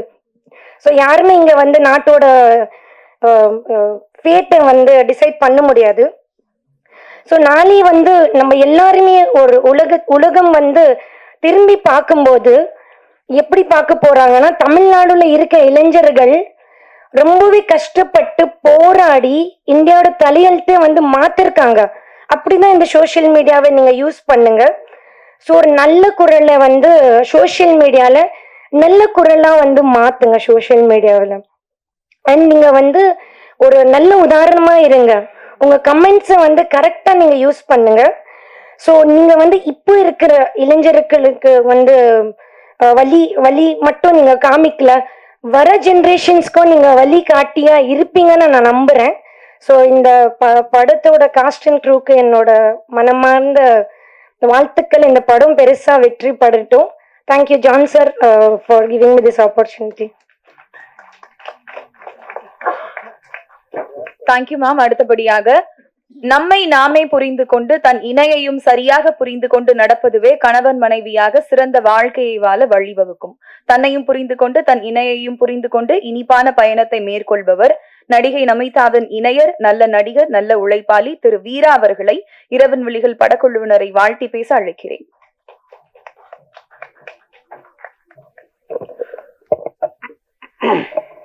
எல்லாருக்குமே வணக்கம். ஃபர்ஸ்ட் ஆஃப் ஆல் நான் ரொம்ப ஷார்ட்டாக முடிச்சிடுறேன். இந்த படம் எடுத்த ப்ரொடியூசர் மகேந்திரன் அவர்களுக்கு ரொம்ப நன்றி. ஏன்னா நான் எப்பவுமே ப்ரொடியூசர் பாயிண்ட் ஆஃப் வியூ தான் பேசுவேன். ஏன்னா ஒரு ப்ரொடியூசர் இருந்தால் தான் ஒரு படம் வரும். ஸோ ப்ரொடியூசர் அப்படின்ற ஒருத்தர்னால தான் 100 பேருக்கு வேலை கிடைக்கும். 10,000 பேர் படம் பார்க்கலாம், 10 லட்சம் பேர் படம் பார்க்கறதுக்கான ஒரு வாய்ப்பு இருக்கும். So congratulations. அடுத்த இயக்குனர், டைரக்டர் இல்லாமல் எந்த படமும் வெளியில வர போறது கிடையாது. ஸோ உதயகுமார் சார் மென்ஷன் பண்ணியிருந்தாரு ஒரு ப்ராப்ளம், எஸ்பெஷல்லி அது நானும் ஒத்துக்கிறேன். ஏன்னா ரொம்ப நாளாக ஆல்மோஸ்ட் 6 months ஆல் மோர் தென் மேபி மைண்டில் ரொம்ப டிஸ்டர்பிங்காக இருந்த தாட்டே இதுதான். நான் தமிழ் கிடையாது. I am born brought up in Andhra, but due to love of Tamil Nadu and Tamil culture, I shifted over here. ஆனால் அந்த டைமில் நான் என்ன யோசிச்சிருந்த ஒரு தாட் ப்ராசஸ் என்ன இருந்ததுன்னா, இங்கே மட்டும்தான் ரொம்ப அன்பா அண்ணா அன்னு கூப்பிடுவாங்க. இது இப்போ இல்லை, ரொம்ப பாஸ்ட்லேருந்து இருந்த கல்ச்சர். அப்போ Telugu industry separate, Tamil industry separate கிடையாது. அது ஒரு பாசத்தோட அண்ணா அக்கா அண்ணான்றது ரொம்ப பாசமா இருந்தது. அதோட வேல்யூ, அதோட டெப்த் ஆஃப் ஆரிஜின் ரொம்ப ஸ்ட்ராங்கா இருந்துச்சு. இப்பவும் பார்த்தா எல்லாம் ப்ரோவா மாறிச்சு. ஸோ இது எதுக்கு சொல்ல வரேன்னா, தமிழ்நாட்டில் கல்ச்சர் அண்ட் சினிமா ஒரு பாட்டா இருந்தது. ஒரு உலக சினிமாவே பார்க்கக்கூடிய அளவுக்கு இருந்துச்சு. இப்போ என்னோட பாயிண்ட் ஆஃப் வியூல we are lagging. அதுக்கு ரீசன் யாருன்னு பார்த்தா நம்ம தான். ஏன்னா ஒரு சினிமாக்கு நான் தயாரிப்பாளராக இருக்கலாம், 2வது சினிமாக்கு நானும் ஒரு ஆடியன்ஸ் தான். ஸோ ஒரு ஆடியன்ஸ் மைண்ட் செட் இப்போ எப்படி இருக்குது அப்படின்றது எனக்கு புரியல. ஆக்சுவலி உதயகுமார் சார் மென்ஷன் பண்ணி போன மாதிரி நானும் யோசிச்சுட்டு இருந்தேன். ஓகே, புஷ்பா மாதிரி மூவிஸ் வந்தாதான் ஆடியன்ஸ் பார்ப்பாங்களா, இல்லை பாகுபலி மாதிரி வந்தாதான் பார்ப்பாங்களா அப்படின்ட்டு. ஆனா அதர் ஸ்டேட்ஸ்ல, எல்லா லாங்குவேஜஸ்ல எல்லா மூவிஸுக்கும் ஓரளவுக்கு கான்ஃபிடென்ட்டா போயிட்டு இருக்கு. ஈவன் ஒரு லாஸ்ட் வீக் ரொம்ப சின்ன படங்கள் தான் தெலுங்குல ரிலீஸ் ஆயிருக்கு, பயங்கர ஹிட்டு. ஆனா இங்க அந்த சென்ஸ் ஆஃப் அக்செப்டன்ஸே இல்லாம போகுது. அது நாங்க சரியா எடுக்கலையா, இல்ல நாங்க உங்களோட எக்ஸ்பெக்டேஷன்ஸ்க்கு ஃபுல்ஃபில் பண்ணலையா என்னன்றது அந்த கொஸ்டின் மார்க்குக்கு நீங்க தெளிவா பதில் சொல்லுங்க. ஏன்னா நம்ம கிட்ட ஒரு மீடியம் இருக்குது, கம்யூனிகேஷன். முன்னாடி மாதிரி ஒரு மீடியம் இல்லாம இல்லை. ஸோ ஏன்னா இந்த டீம் ரொம்ப ஹார்ட் ஒர்க் பண்ணி ஒரு பேஷனேட்டான ஒரு ப்ராஜெக்ட் பண்ணி, ஏன்னா ஒரு ஒரு ப்ராஜெக்ட் ஒரு ஹில் ஸ்டேஷன்ஸ்ல போய் பண்றது ரொம்ப டிஃபிகல்ட் டாஸ்க். நாங்கள் 2-3 ப்ராஜெக்ட்ஸ் பண்ணியிருந்தோம். அங்கே cast and crew, technical, camera, equipments எல்லாம் மூவ் பண்ணி எடுத்துக்கு வர்றது ரொம்ப கஷ்டம். So I pledge all the audience of Tamil cinema, do come to theaters, வாங்க, பாருங்க, கொண்டாடுங்க, என்ஜாய் பண்ணுங்க. உங்களோட அன்பு, உங்களோட சப்போர்ட் கொடுத்தாதான் அடுத்த நம்மளால அடுத்த ஜெனரேஷன் எல்லாம் அப்கமிங் டைரக்டர்ஸ், ஆக்டர்ஸ் எல்லாருனாலையும் ஒரு வெற்றி படமான படங்கள் கொண்டு வர முடியும். So I wish all the best to this entire team, cost, editors, technicians, cameramen. All the best. Wishing you good luck. நன்றி, வணக்கம். Thank you sir. அடுத்தபடியாக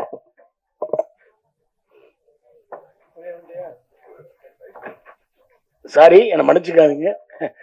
எங்க அண்ணன் பேரரசு அண்ணன் மேல இருக்காங்க, நான் ஏதோ இதுல பேரை வந்துட்டேன். அண்ணன் எங்க ஊருக்காரரு, அண்ணன் படத்துல நடிச்சிருக்கேன். இன்னைக்கு விஜய் சார் இந்த லெவலுக்கு போறதுக்கு காரணமே அண்ணன் தான், பேரரசு தான். அது திருப்பாச்சி படம் பார்த்துருப்பீங்க, சிவகாசி படம் பார்த்துருப்பீங்க. அது மாதிரி அதை சொல்ல மறந்துட்டேன். போனோன்னே என்னை மன்னிச்சுக்கங்க. அப்புறம் எங்கள் அண்ணன் போஸ் வெங்கட்டு, டைரக்டர் கலைஞர் சார், அவர் படத்தில் ஒரு படத்தில் நடித்தேன். நடிக்க போனேன், லொக்கேஷனில் இருந்தேன். மணிவண்ணன் சார் நானும் இன்னொருத்தர் காம்பினேஷனு. ரொம்ப நல்ல மனுஷர், நடிக்க வைக்கல. இருந்தாலும் அவர் ரொம்ப நல்ல மனுஷர், அதெல்லாம் நடிக்கலை, வீட்டுக்கு அனுப்பிச்சிட்டாங்க. என் காலு மட்டும் நடிச்சிருக்கோம் அதில். அது அவருக்கு நன்றி தெரிவிச்சுக்கிறேன். என்னை மன்னிச்சுங்க. ஜாம்பானுங்களை சொல்லாமல் போனதுக்கு மன்னிச்சுங்க. நன்றி, வணக்கம். அடுத்தபடியாக தனது யதார்த்தமான நடிப்பால் தமிழ் மக்களின் நெஞ்சங்களில் தனித்துவமான இடம் பிடித்த நடிகர், வெள்ளித்திரை முதல் சின்னத்திரை வரை தனது திறமையால் தடம் பதித்த நடிகர் போஸ் வெங்கட் அவர்களை அன்போடு பேச அழைக்கிறோம். இங்க வந்திருக்கக்கூடிய பத்திரிகை, மீடியா, என்னுடைய அருமை சகோதரர்கள் அத்தனை பேருக்கும் வணக்கம். இரவின் விழிகள் ஒரு ஓமை விழிகள் மாதிரி பெரிய வெற்றி அடையணும். பெரிய சந்தோஷம். மகேந்திரன் ப்ரொடியூசர் இப்பதான் சொன்னாரு, எங்க கட்சிக்காரன் இந்த காலையிலேருந்து ரொம்ப ப்ரெஷர் போட்டு கூப்பிட்டாங்க. அப்பவே நினைச்சேன் நான் இதுக்குள்ள ஏதோ உள்குத்து இருக்கேன் அப்படின்ட்டு. நீங்க வந்தே ஆகணும்னு அடம் பிடிச்சிட்டாங்க. இதெல்லாம் பார்த்தாதுன்ட்டு நேத்து தானே முந்தானேத்து சாரி இந்த சண்டே அன்னைக்கு நடிகர் சங்கம் பொதுக்குழு நடந்துச்சு. ஏன்னா ஒருத்தர் ஓடி வந்து வரவேற்றாரு. நான் ஒரு யாரு ஒரு நடிகர் சங்கத்தை வரவேற்க டைரக்டரு சார் உங்களுக்கு அதான் நின்றுட்டு அப்பதான் தெரிஞ்சு சார் இங்க ஏதோ ஒரு பொலிட்டிக்கல் திங்ஸ் இருக்குன்னுட்டு. வாழ்த்துக்கள் மகேந்திரன், ஹீரோவா நடிச்சிருக்கீங்க. வில்லனாவும் ட்ரை பண்ணியிருக்கலாம், இல்ல வில்லன் கூட பண்ணியிருக்கலாம். ஒன்றும் வாய்ப்பு கட்டாயமா இருக்கு. கலைஞர்ல நீங்க அண்ணன் ஆர்வி என்ன டக்குன்னு கிளம்பிட்டாங்க. நிறைய விஷயம் சொல்லிட்டு போனாங்க. அதுல அவர் ஒரு பாயிண்ட சொல்லிட்டு போனாரு, சினிமா அப்படின்னுட்டு ரிலீஸ் பத்தி. இப்ப ரிலீஸ் அப்படின்னு திமுக காரன் பக்கம் டக்குன்னு திரும்பிடுவாங்க. நானே பேசியிருக்கேன் நிறைய. ரிலீஸ்னோடனே ஏன் அந்த பக்கம் திரும்புறாங்கன்னு எனக்கு தெரியல. அப்போ ஒருவேளை அவங்க ரெட் ஜெயின்ட் சொன்னாங்கன்னா ஏன் ஏடிஎம்கே பீரியட்ல ரெட் ஜெயின்ட் படம் பண்ணலையா? அந்த 10 வருஷமா அவங்க படங்கள் பண்ணிக்கிட்டு தான் இருந்தாங்க. உடனே இந்த பக்கம் திரும்பிடுவாங்க. அதுக்கப்புறம் ரெட் ஜெயின்ட் பண்ணாத படங்களே 1008, 808 எடுத்துக்கிட்டு தான் இருக்காங்க. அந்த கம்பெனிஸும் நம்ம எல்லாருக்கும் தெரியதான் தெரியும். பட் இந்த பக்கம் திரும்புவாங்க. பட் இது ஹேப்பன்ஸ், அது ஒன்றும் பண்ண முடியாது. ஆனா பட் அதுக்குள்ள ஒரு உண்மை ஒண்ணு இருக்கு. அவங்க சொன்ன மாதிரி 12 படம் இப்பவும் தான் வருது. நமக்கே அதுல ஒரு சின்ன வருத்தம் இருக்கு. ஏன்னா நானும் இயக்குனர் ஆனதுனால எனக்கு அந்த வழியை புரிஞ்சுக்க முடியுது. சார் ரிலீஸ் ஆனப்போ 2 வாரம் படம் ஓடிட்டு இருந்தது.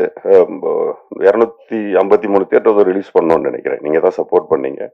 அப்புறம் 2வது வாரம் 180 சம்திங் போச்சு. ஆனா 3வது வாரம் படம் இல்லை. அந்த பெயின் எனக்குமே இருக்கு.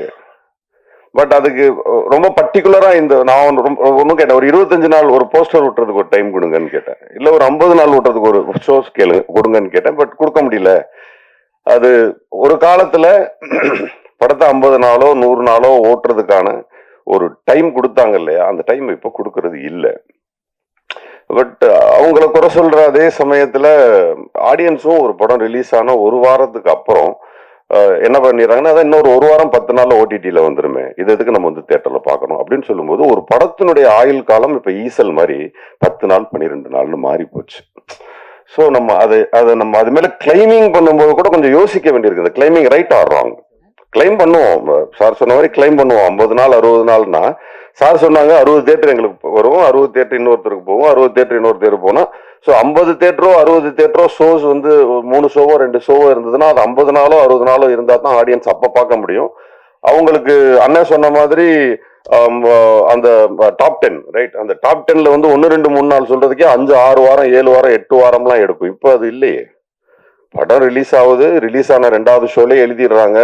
3வது ஷோ நல்லா இருக்கு சுமாரா இருக்குன்னா கூட கூட்டம் கூடுது. 4வது ஷோ நல்லா இருக்குன்னு சொன்னா ஓகே, அடுத்த நாள் காலையிலேயே தியேட்டர் இல்லை, தூக்கிடுறாங்க. ஸோ இது பிசினஸ் கம்ப்ளீட்டா கன்வெர்ட் ஆயிடுச்சு, கம்ப்ளீட்டா மாறிடுச்சு. அதை நம்ம புரிஞ்சுக்கிட்டு அதுக்கு தகுந்த மாதிரி தான் படம் பண்ணணுமே தவிர, இப்போ ப்ரொடக்ஷன் சைட்ல ப்ரொடியூசர்ஸ் ஒரு தடவை சார் விஷால் சார் பேசியிருந்தாரு, சின்ன ப்ரொடியூசர்ஸ் எல்லாம் இனிமே வராதிங்க அப்படின்னு. உடனே நான் தான் முதல் கண்டன குரல் கொடுத்தேன், நேரடியாகவும் போய் சந்திச்சேன், இன்டர்வியூஸ் எல்லாம் கொடுத்தேன். பட் அவர் சொன்னதோட சென்ஸ் என்னவா இருக்குன்னா, சின்ன சின்ன படங்கள் எடுக்கிறவங்க உஷாரா இருங்கிறது தான் சென்ஸ். ஆனா அதை அவர் சொல்ல தெரியாம சொல்லிட்டாரு. அவரு உஷாரா இருங்க, கொஞ்சம் கேர்ஃபுல்லா பண்ணுங்க அப்படிங்கிறது தான் சென்ஸ். ஆனா அவர் சொன்னதுனால பல ப்ரொடியூசர்ஸ் ஓடி போன கதை உண்டுன்னு வச்சுங்களேன். அது ராங் இஸ் ராங், அது ஒன்றும் பண்ண முடியாது. பட் உண்மை என்னன்னா, சின்ன படம் எடுக்கிறவங்கள்ட்ட கேட்கறது ஒண்ணுதான், இந்த படம் என்ன மாதிரியான அட்டென்ஷனா ஆடியன்ஸ் கிட்ட கிரியேட் பண்ணும். முதல் கேள்வி, அந்த producers and directors in between அவங்க 2 பேருக்கும் தெரிய வேண்டியது, என்ன காரணத்துக்காக இவன் தியேட்டருக்கு வரணும், என்ன மோட்டிவ் கிரியேட் பண்றீங்க தியேட்டர்ஸ்க்கு அவன் வர்றதுக்கு. அப்ப எந்த மோட்டிவுமே கிரியேட் பண்ணாம வர்றதுக்கான எந்த வாய்ப்புகளையுமே உருவாக்காம இருக்கிறது யார் மேல mistake? Even me, even you, even anybody, யாரா இருந்தாலும் அவனை உள்ள வர்றதுக்கான ஆப்ஷனை நம்ம கிரியேட் பண்ணாதது நம்ம மிஸ்டேக்ஸ்.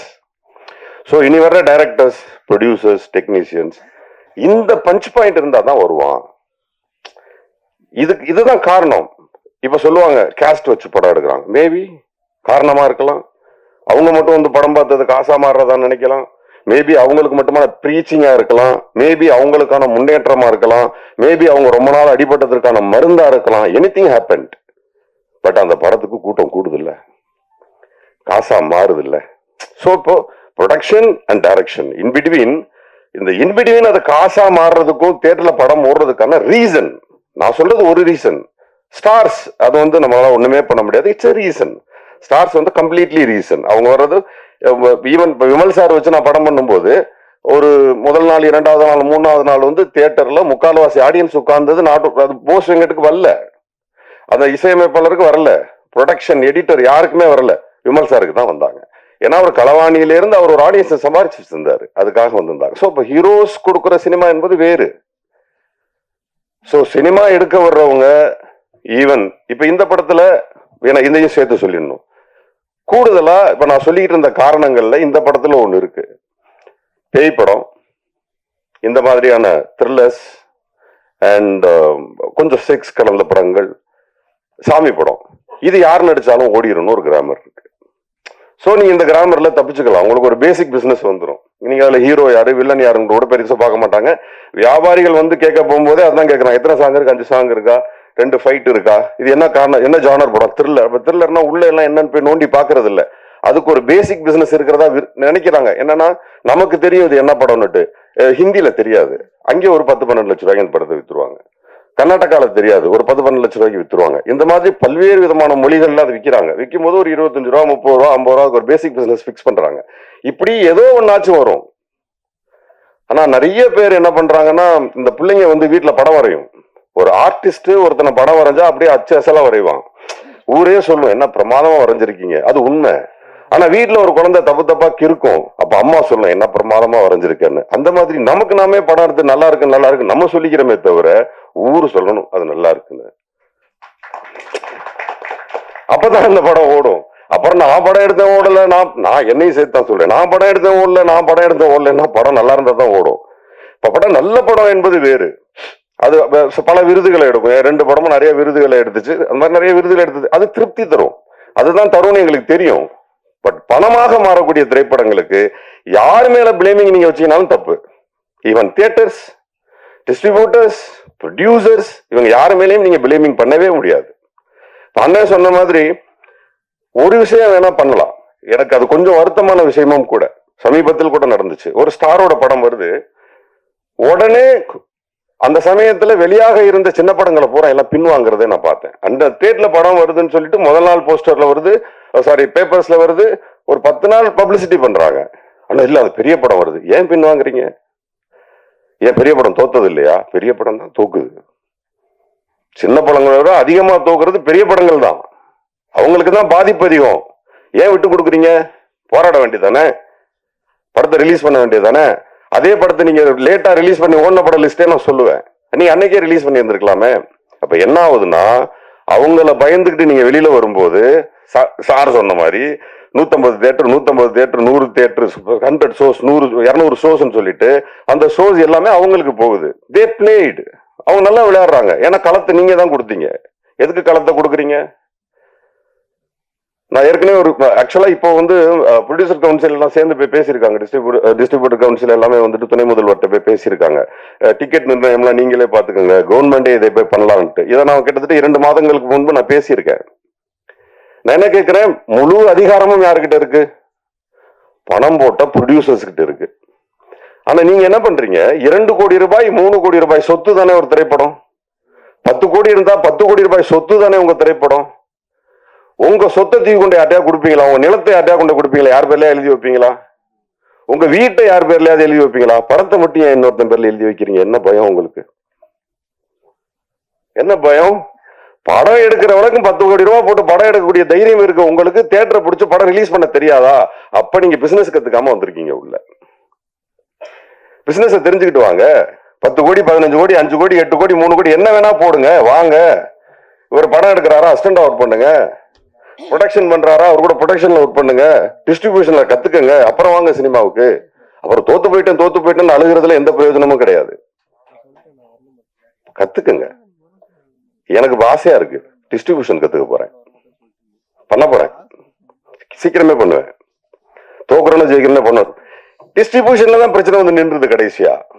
அதை யார்ட்டையாவது கொடுக்க வேண்டி இருக்கு. நம்ம அவ்வளவு சிரமப்பட்டு ஒரு படத்தை ரெடி யாரோ கொடுத்துட்டு கெஞ்ச வேண்டி இருக்கு. ஏன் கெஞ்சணும்? இனி வரும் காலங்கள்ல ப்ரொடக்ஷன் பண்றவங்க படத்தை எடுத்துட்டு நீங்களே ரிலீஸ் பண்ணுங்க. ஏன் யாரு பின்னாடியும் ஓடுறீங்க? அப்புறம் திமுக பண்ணுச்சு, அதிமுக பண்ணுச்சு, அவர் யாரெல்லாம் இங்க பண்ணல. உங்க பயம் உங்க கண்ணுக்கு முன்னாடி நிக்கிறதெல்லாம் பூதம் மாதிரி இருக்கு. பயப்படாம படம் பண்ணுங்க, செய்யுங்க. இந்த திரைப்படம் பற்றிய வாழ்த்துக்கள், நன்றி. தனது முதல் படத்திலேயே மாநில அரசின் சிறந்த கதையாசிரியர் விருதை பெற்றவர். தமிழ் மக்களின் பிரச்சனைகளுக்கு தொடர்ந்து குரல் கொடுக்கும் மதிப்பிற்குரிய இயக்குனர் திரு களஞ்சியம் அவர்களை அன்போடு பேச அழைக்கிறோம்.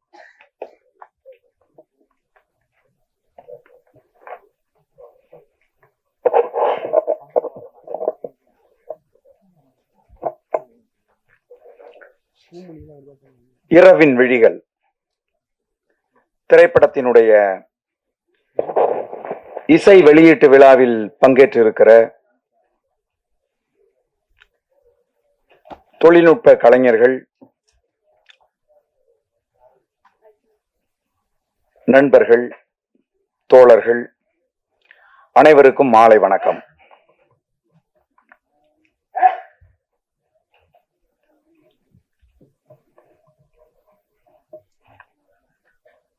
இந்த திரைப்படத்தினுடைய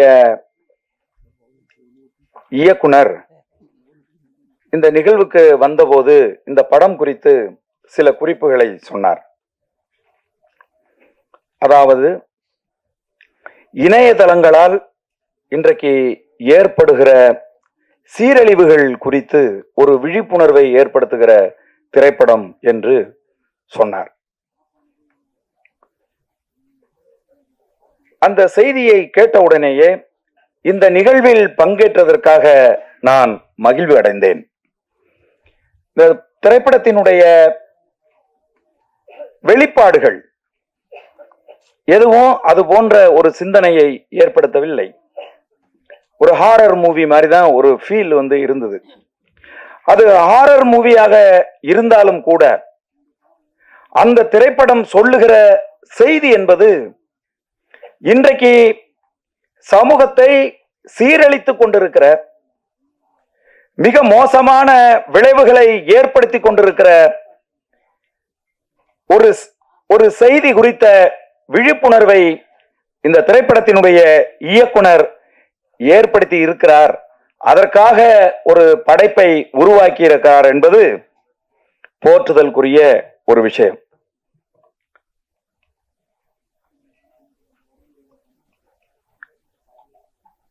பொதுவா திரைப்படங்களை பற்றி பேசுகிற போது அதனுடைய வெளியீடுகள் குறித்து கவலைப்பட்டார்கள். மதிப்புக்குரிய போஸ் வெங்கட் அவர்கள் பேசுகிற போது, திரைப்பட வெளியீடு என்று சொன்னாலே எங்களை திரும்பி பார்க்கிறார்கள் என்று வருத்தத்தோடு பேசினார். ஒரு நிறுவனம் ஒரு திரையரங்குகளில் தொடர்ச்சியாக தங்கள் நிறுவனம் வாங்குகிற திரைப்படங்களே இருக்கிறது மாதிரி பார்த்துக்கிட்டா வேற யாரு எந்த திரையரங்கில் திரைப்படங்களை வெளியிட முடியும்? அப்ப சின்ன திரைப்படங்கள் வருகிற திரைப்படங்களுக்கு திரையரங்கில் கிடைக்க மாட்டேங்குது. இப்போ ஒரு திரைப்படம் ரிலீஸ் ஆயிருக்கு, படையாண்ட மாவீரன் அப்படின்னு.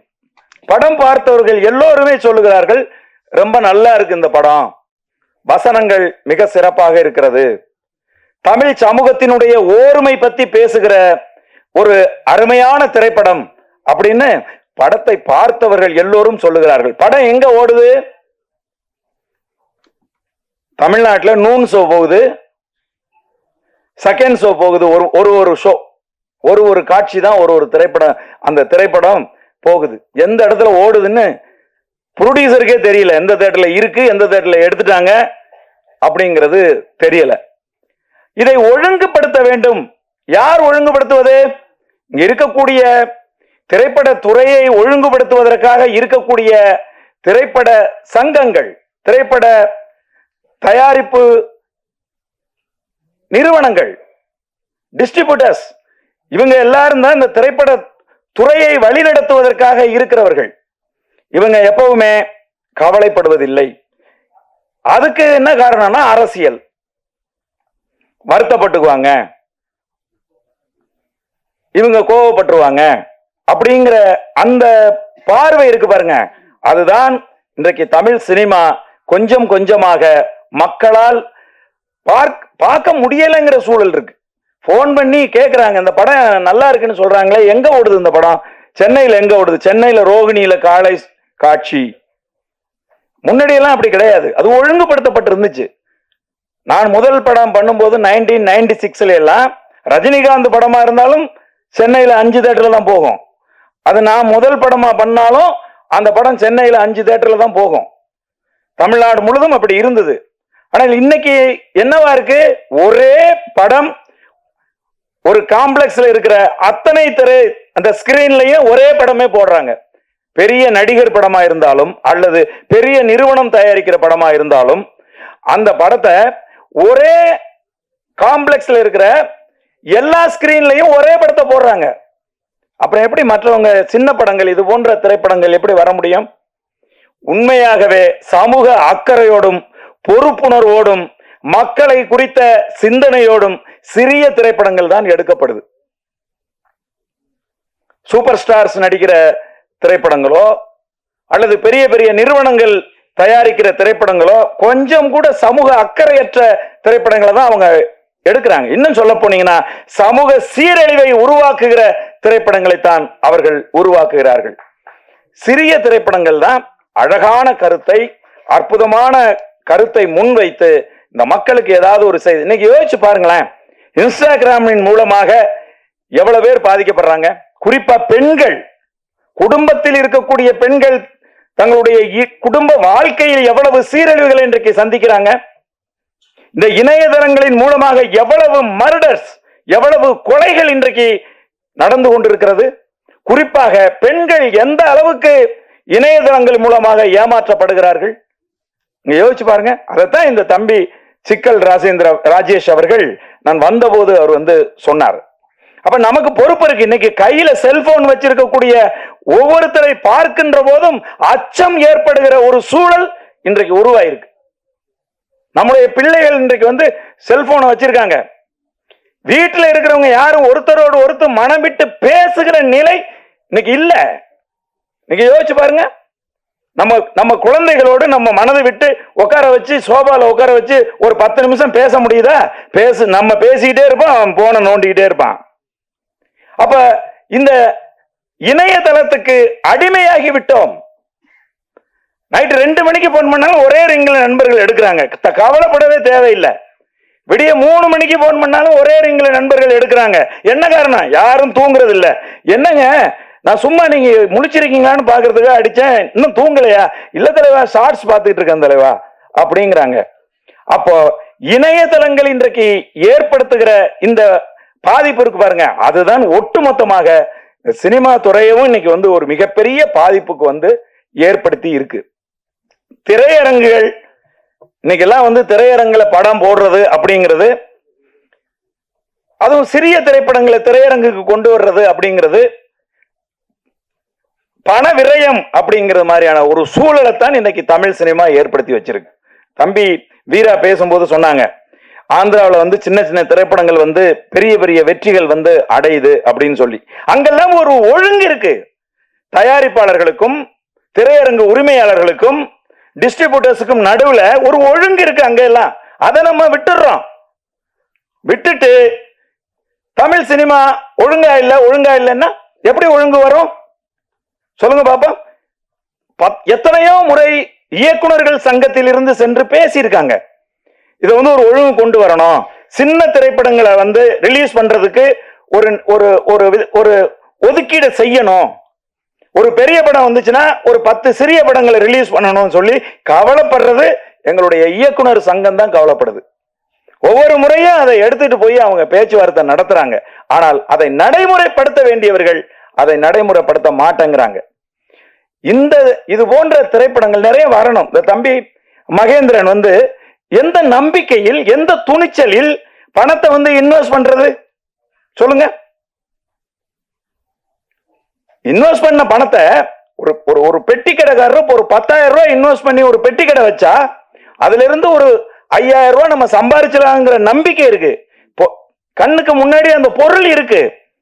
ஆனால் சினிமாவில் இன்வெஸ்ட் பண்ண வர்ற ஒரு தயாரிப்பாளருக்கு இன்றைக்கு நம்பிக்கையை இழக்கிற ஒரு சூழ்நிலை தான் இன்றைக்கு வந்து உருவாகி இருக்கு. புதுசு புதுசா சிந்தனையாளர்கள் வருகிறார்கள், புதுசு புதுசா கதையாசிரியர்கள் வருகிறார்கள், புதுசு புதுசா தொழில்நுட்ப கலைஞர்கள் வருகிறார்கள். இந்த பாருங்க, தம்பி அசார் பத்தி சொல்லுகிற போது சொல்றாங்க, அவ்வளவு டெடிகேஷனோட தன்னுடைய பாடல் பதிவு முடிகிற வரை உட்காராமையே நின்றுட்டு இருப்பான் அப்படின்னு சொல்றாங்க. இளைய தலைமுறை பிள்ளைகள் அந்த அளவுக்கு இந்த கலையை, சினிமாவை வந்து பயங்கரமா நேசிக்கிறாங்க. ஆனால் சினிமா இன்றைக்கு என்னவா இருக்கு அப்படின்னு சொன்னா, அது கார்ப்பரேட் மயமாகி ஒரு சில பேர்களுடைய கைக்கு போய் சினிமா எல்லாராலும் எடுக்க முடியாது. அப்படி எடுத்தாலும் அதை பொதுமக்களுடைய பார்வைக்கு கொண்டு வர முடியாது. அப்படி கொண்டு வந்தாலும் ஒரு ஷோ 2 ஷோ மார்னிங் ஷோ எந்த தேட்டர்ல ஓடுதுன்னு நான் தான் ப்ரொடியூசர்னா எனக்கே தெரியாது. காலையில எந்திரிச்சு பார்த்தா நான் ஒரு வாரத்துக்கு முன்னாடி கொடுத்த விளம்பரத்தை நான் போட்டிருப்பேன். இந்த தேட்டர்ல 3 ஷோ, இந்த தேட்டர்ல 4 ஷோன்னு நான் முதல் நாள் கொடுத்த விளம்பரத்தை போட்டிருப்பேன். அந்த தேட்டர்ல எல்லாம் படமே இருக்காது. அப்ப யாரு இதெல்லாம் முடிவு பண்றது? இதையெல்லாம் ஒழுங்கு செய்வது யாரு? இது போல ஏதாவது ஆடியோ லான்ச், இந்த இசை வெளியீட்டு விழாவுக்கு வரும்போது நாங்க பேசுறோம். ஆனால் இவற்றை ஒழுங்கு செய்ய வேண்டியவர்கள் முறையாக கவனித்து உட்கார்ந்து பேசி நேர்படுத்தினால்தான் சினிமா வந்து சரியாக இருக்கும். இந்த திரைப்படத்தை பொறுத்தளவுல வந்து அண்ணன் போஸ் வெங்கட் அவர்கள் சொன்னது போல இது நிச்சயமா வந்து ஒரு பிசினஸ் ஆகக்கூடிய ஒரு மெட்டீரியல் தான். இது வந்து ரொம்ப பிரமாதமா வந்து ஒளிப்பதிவு செய்யப்பட்டிருக்கு. இந்த திரைப்படம் ரொம்ப காட்சி பிரமாண்டமா வந்து காட்சி அமைப்புகளை வந்து தம்பி பாஸ்கர் அவர்கள் மிக அற்புதமா வந்து ஒளிப்பதிவு செய்திருக்கிறார். அதே போல ஒரு ஆர்வம் ஊட்டுகிற திரைக்கதை இந்த படத்துல இருக்குது. நமக்கு அந்த ட்ரெய்லரை பார்க்கும் போதே நமக்கு வந்து தோணுது, படம் வந்து ஒரு ஆர்வத்தை ஏற்படுத்துது. நிச்சயமாக இது ஒரு மிகச்சிறந்த திரைப்படமா வரும். நம்ம எல்லாம் இந்த திரைப்படத்தை வெற்றி திரைப்படமா மாத்துறது வழக்கம் போல எங்களுடைய பத்திரிகை நண்பர்கள், யூடியூப் நண்பர்கள், அதுலயும் பாத்தீங்கன்னா பெரிய திரைப்படங்களா இருந்தால் மட்டும்தான் வந்து இன்னைக்கெல்லாம் வந்து விமர்சனங்களே வந்து எழுதுறாங்க, விமர்சனங்களே சொல்றாங்க.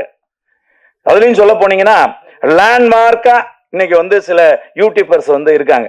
அவங்க வந்து விமர்சனம் பண்ணா மட்டும்தான் அது ஒரு நல்ல படம் அப்படிங்கிற மனநிலையெல்லாம் உருவாக்கி இன்னைக்கு வச்சிருக்காங்க. சோசியல் மீடியா அதை யாராலும் ஒன்றும் செய்ய முடியாது. அப்படித்தான் இன்னைக்கு உருவாகி இருக்கு. அதனால இது போன்ற திரைப்படங்களுக்கு நீங்க சிறிய படங்களுக்கு ஆதரவு கொடுங்க. என்னைக்காவது ஒரு நாள் தான் இந்த கதாநாயகர்களோட படங்கள் வரும். ஆனால் சிறிய திரைப்படங்கள் தொடர்ச்சியாக வந்துகிட்டே இருக்கும். அப்ப நம்ம யாரு பக்கம் நிக்கணும்? என்னைக்காவது ஒரு தடவை வரப்போற, வருஷத்துக்கு ஒரு தடவை ஒரு ஹீரோ ஒரு படம் நடிக்கிறாரு. ஆனால் சிறிய திரைப்படங்கள் தொடர்ந்து மாசம் தொடர்ந்து வந்துகிட்டே இருக்கு. இந்த திரைப்படங்களை நம்ம ஊக்குவிக்கணும். அந்த சரியான திரைப்படங்களை மக்களுக்கு எடுத்து சொல்லணும். அவங்க மக்களை நீங்க திரையரங்குக்கு வர வைக்கிற பெரும் பணி மீடியா கையில தான் இருக்கு. இந்த திரைப்படம் இரவின் விழிகளை நாங்கள் உங்களிடம் ஒப்படைத்து விடைபெறுகிறேன். நன்றி, வணக்கம். இருந்து போஸ் வெங்கட்ல இருந்து கலைஞர் வரைக்கும் எல்லா கண்டட்டையும் கலக்கி கொடுத்தாச்சு. நானே கலங்கி போயிருக்கேன், என்னடா பேசுறதுன்ட்டு. அதிமுக சார்பாக இங்கே வந்து வாழ்த்திய ஆர் உதயகுமார் சாருக்கும், திமுக சார்பாக இந்த இரவின் விழிகள் படத்தை வாழ்த்திய போஸ் வெங்கட் அவர்களுக்கும், நாம் தமிழர் சார்பாக இந்த இரவின் விழிகள் படத்தை வாழ்த்தி பேசி அமர்ந்திருக்கும் அண்ணன் கலைஞர் அவர்களுக்கும், பாஜக சேரவிருக்கும் அனைவருக்கும் இல்லை அதான் சேரப்போகிறாங்க மற்றவங்களாம். ஆமாம், சேரப்போகிற அனைவருக்கும் என்னுடைய நன்றி. இது ஃபஸ்ட்டு பார்த்தா எல்லாரும் ஒரு பேச்சையும் கேட்டு அசந்துட்டேன். அதில் கதாநாயகி நீமா வாமா சொல்ல அளவுக்கு ஆகிப்போச்சு. அவங்க நல்ல நடிகை நிரூபிச்சிட்டாங்க. அவங்க டேரக்டர் மாதிரி மிமிக்ரி, அவர் எப்படி பேசுவாரோ அதே மாதிரி மிமிக்ரி பண்ணாங்க பாருங்க, அங்கேயே சிறந்த நடிகை ஆயிட்டாங்க. வாழ்த்துக்கள். அதை மிமிக்ரி பண்ணுறீங்க. அடுத்து கோமல் சர்மா அவர்கள், அவங்க அரசியல் தலைவர்கள் பேச வேண்டிய பேச்செல்லாம் பேசியிருக்காங்க. கலைஞர் சார், சீமான் பேச வேண்டியது அவங்க பேசிட்டாங்க. இப்போ சோசியல் மீடியா எந்த அளவுக்கு கேவலமாக இருக்குது, எதை தப்பாக யூஸ் பண்ணுறாங்க, அது எப்படி சரியாக யூஸ் பண்ணணும். உண்மையிலேயே ஒரு சினிமா விழாவில் வந்து ஒரு சமூகத்துக்கு தேவையான விஷயத்த சொல்லிட்டாங்க. நன்றி.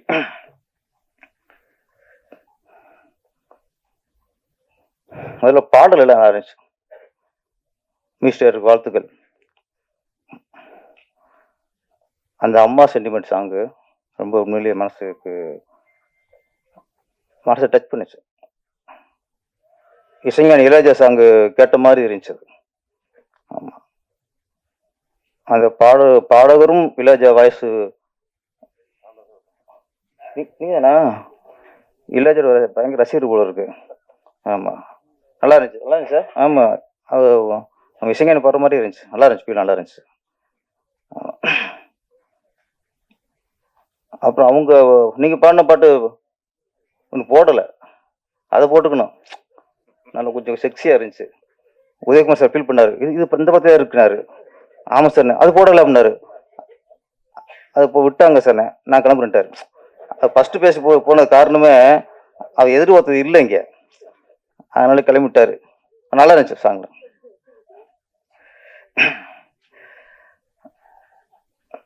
ட்ரெய்லர்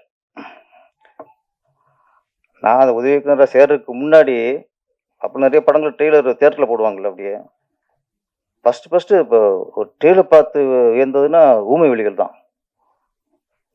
மிரண்டான், என்ன இப்படி ஒரு ட்ரெய்லர் ஆகுன்ட்டு.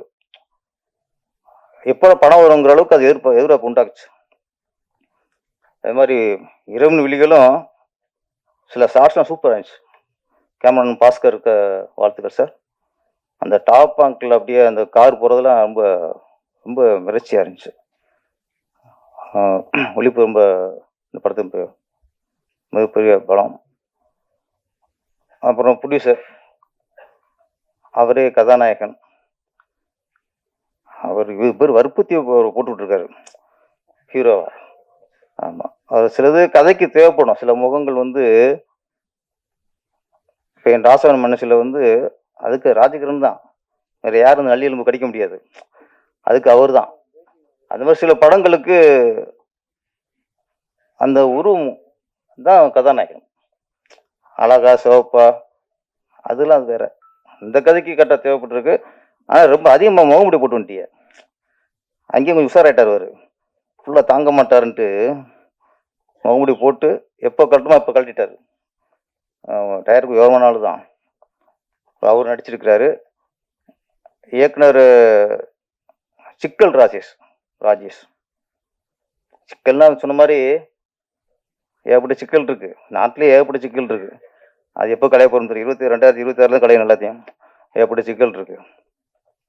ஆனால் சிக்கலுங்கிறது எங்கள் ஊர் நம்மள மாதிரி தான் ஊர் பாசம் உள்ளவர். ஊர் பேரை கூட வச்சுக்கிட்டாரு. த்ரில்லர் மூவி, நல்ல கண்டென்ட். சொல்லும்போது இன்னைக்கு பெண்கள் நிலை இந்த நாட்டில் எவ்வளோ மோசமாக இருக்குது நம்ம சொல்லிக்கிருக்கோம். அப்படியே பெண்கள் சுதந்திரமாக அடைஞ்சிட்டாங்க, பெண்கள் இன்னைக்கு ஆணுக்கு நிகர் பெண், பெண்கள் இன்னைக்கு புரட்சி பெண், புதுமை பெண், நம்மளாம் சொல்லிக்கிறது தான். அப்படியே இன்னைக்கு பெண்கள் மாதிரி கேவலமான இது இல்லை. சொன்ன மாதிரி அதுக்கு சொன்னார், நைட்டில் போனால் தான் சுதந்திரம்னா பகலே போக முடியல. அன்னைக்கு சொன்னாங்க, எந்த ஒரு இரவில் ஒரு பெண் நகையெல்லாம் அணிஞ்சிட்டு எப்போ தனியாக போகிறாங்களோ அன்னைக்கு தான் சுதந்திரம்ட்டு. இன்னைக்கு நகை மட்டும் போகாது, கற்பும் போயிரும் கூட. அதை அதுக்கு விழிப்புணர்வு ஏற்படுத்த மாதிரி இந்த இறைவன் விழிகள் நல்ல ஒரு த்ரில்லர் போது உங்களுக்கு இப்போ பிஸ்னஸ் பிரச்சனை இல்லை, அப்படியே பண்ணிடலாம். படம் வெற்றியுடைய வாழ்த்துக்கள். இன்னைக்கு எல்லாரும் பேசும்போது படத்தோட வெளியீடு, சின்ன படங்களுக்குள்ள பிரச்சனைகள், ரிலீஸில் உள்ள பிரச்சனைகள், ஆர் விஜயகுமார்ல சார்லேருந்து போஸ்டங்கட் சார்லேருந்து கலைஞ்சி மன்ன வரைக்கும் இன்னைக்கு அதுதான் இன்னைக்கு ஒரு ஆதங்கம், ஒரு கவலை. சினிமாவில் உள்ள ஒரு பெரிய பெரிய இடர்பாடு. இன்னைக்கு படம் எடுக்கிறது இன்னைக்கு பெரிய விஷயமே இல்லை, அதை ரிலீஸ் பண்ணுறது தான் பெரிய விஷயமா இருக்கு.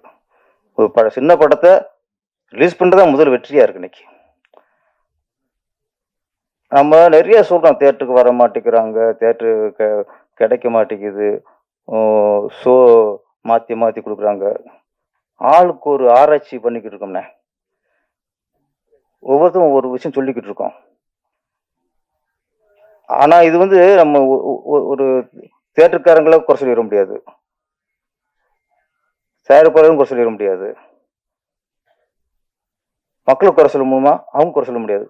நிறைய சின்ன படங்களை அவங்க பார்த்து மிகப்பெரிய வெற்றியடை வச்சிருக்காங்க, எத்தனை சின்ன படம் ஓடி இருக்கு. அப்போ மக்களும் குறை சொல்ல முடியாது.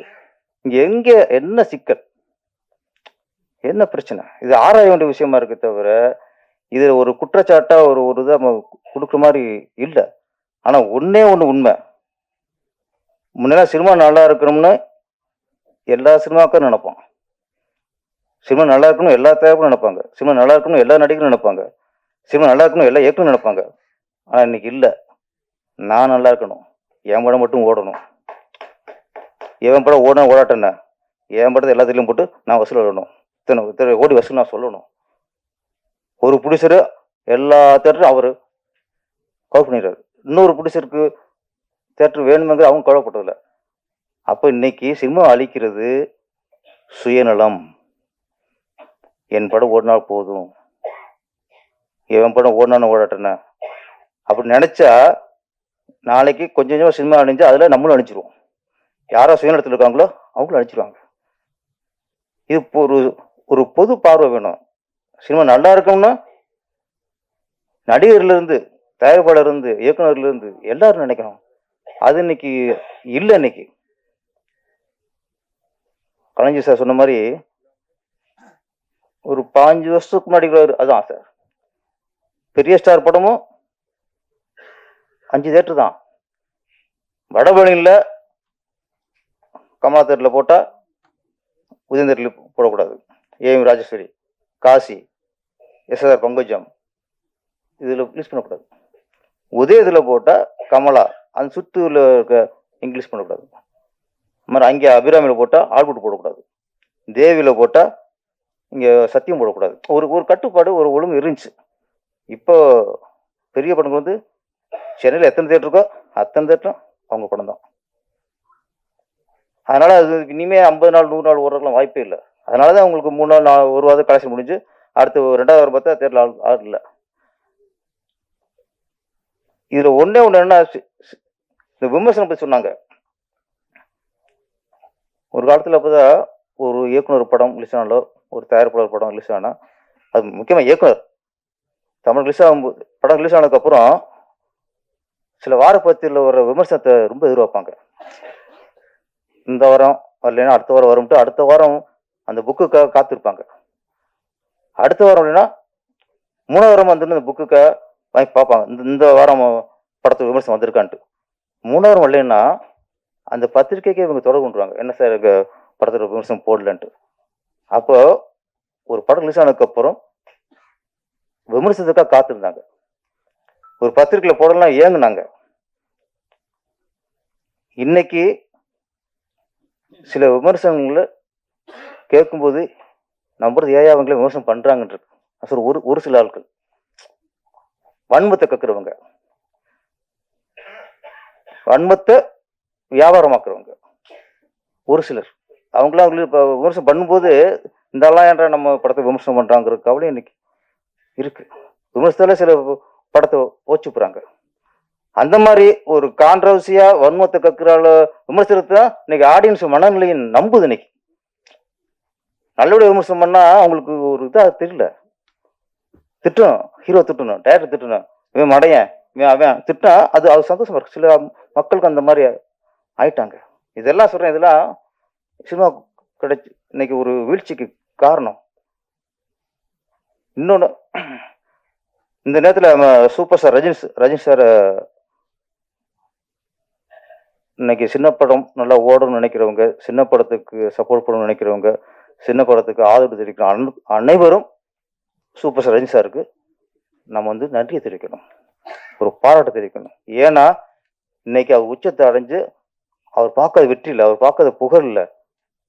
ஆனால் இன்னைக்கு ஏதாவது ஒரு படம், சிறிய படங்கள் நல்ல படமா இருந்தா அந்த யூனிட்டை வீட்டுக்கு வரவழைச்சு வாழ்த்துறாரு சார். யார் சார் வாழ்த்துறாங்க? இங்கே ஏதோ சிறிய படம் நல்லா இருக்கு அப்படின்னா அடுத்த நாள் அந்த யூனிட்டை போயிடுறாங்க. அழகா அவங்களுக்கு பேசி வாழ்த்தி ஒரு ஸ்டில்லுக்கு போஸ்ட் கொடுத்து, ரஜினி சார் இந்த படத்தை நல்லா இருக்குன்னு சொல்லிட்டாருங்கிறதுக்காக அந்த படத்தை பல பேர் பார்க்குறாங்க. அப்போ ஒரு சிறிய பட வெற்றிக்கு ஒரு சூப்பர் ஸ்டார் உதவி பண்றாரு. ஏன்னா அவரு தான் சினிமா நல்லா இருக்குன்னு நினைக்கிறவர். எனக்கு தெரிஞ்சு பாட்ஷாவோ படையப்பானு தெரியல, வெற்றி விழா அவர் படத்தை வெற்றி விழாவில் இயக்குனர் சேர்னு அழைக்கிறாரு. பொற்காலம் படம் படத்தை பாராட்டி அவருடைய வெற்றி விழாவில் அவருக்கு செயின் போறாரு. எந்த ஹீரோவுக்கு இந்த மனசு வரும்? அவங்க வெற்றி விழாவில் அவங்கள பத்தி பேசணும், அவங்கள பத்தி பொழுது பேசணும், அந்த படத்தை பத்தி பேசணும். ஆனா ரஜினி சாரோட ஒரு நல்ல உள்ளம், இன்ன வரைக்கும் எத்தனை படங்கள் அவர் இயக்குனரையும் தயாரிப்பாளரையும் அழைச்சி வாழ்த்துட்டாரு.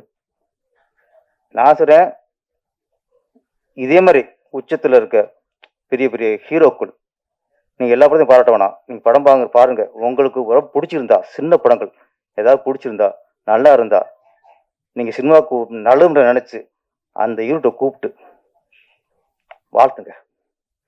இல்லையா இந்த படம் பார்த்து நல்லா இருக்குன்னு ஒரு ட்விட்டர் போடுங்க. இது நீ சினிமாவுக்கு செய்யற மிகப்பெரிய சேவை. நம்ம சம்பாதிச்சிட்டோம், நம்ம கோடிக்கணக்கு சம்பாதிச்சிட்டோம். அதுக்காக நீங்க எல்லா படத்தையும் பாராட்ட வேணாம், உங்களுக்கு பிடிச்சதா பாராட்டுங்க.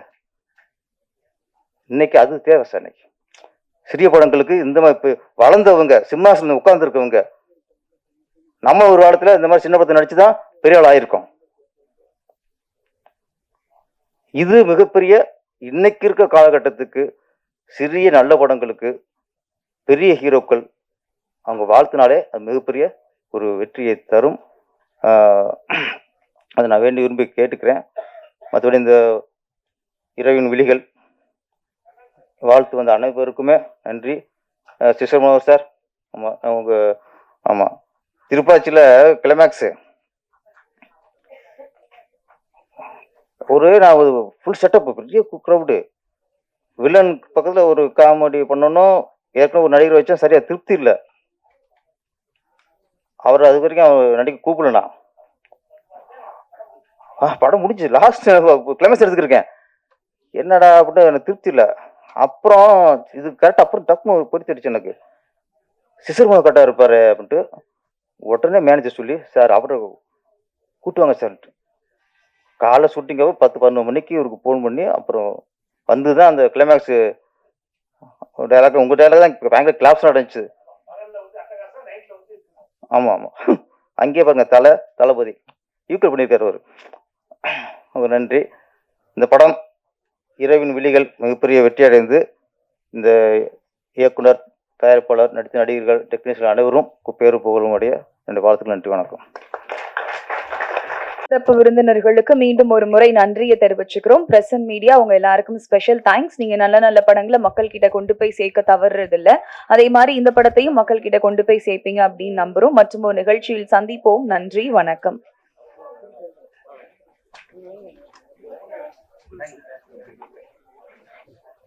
What is it?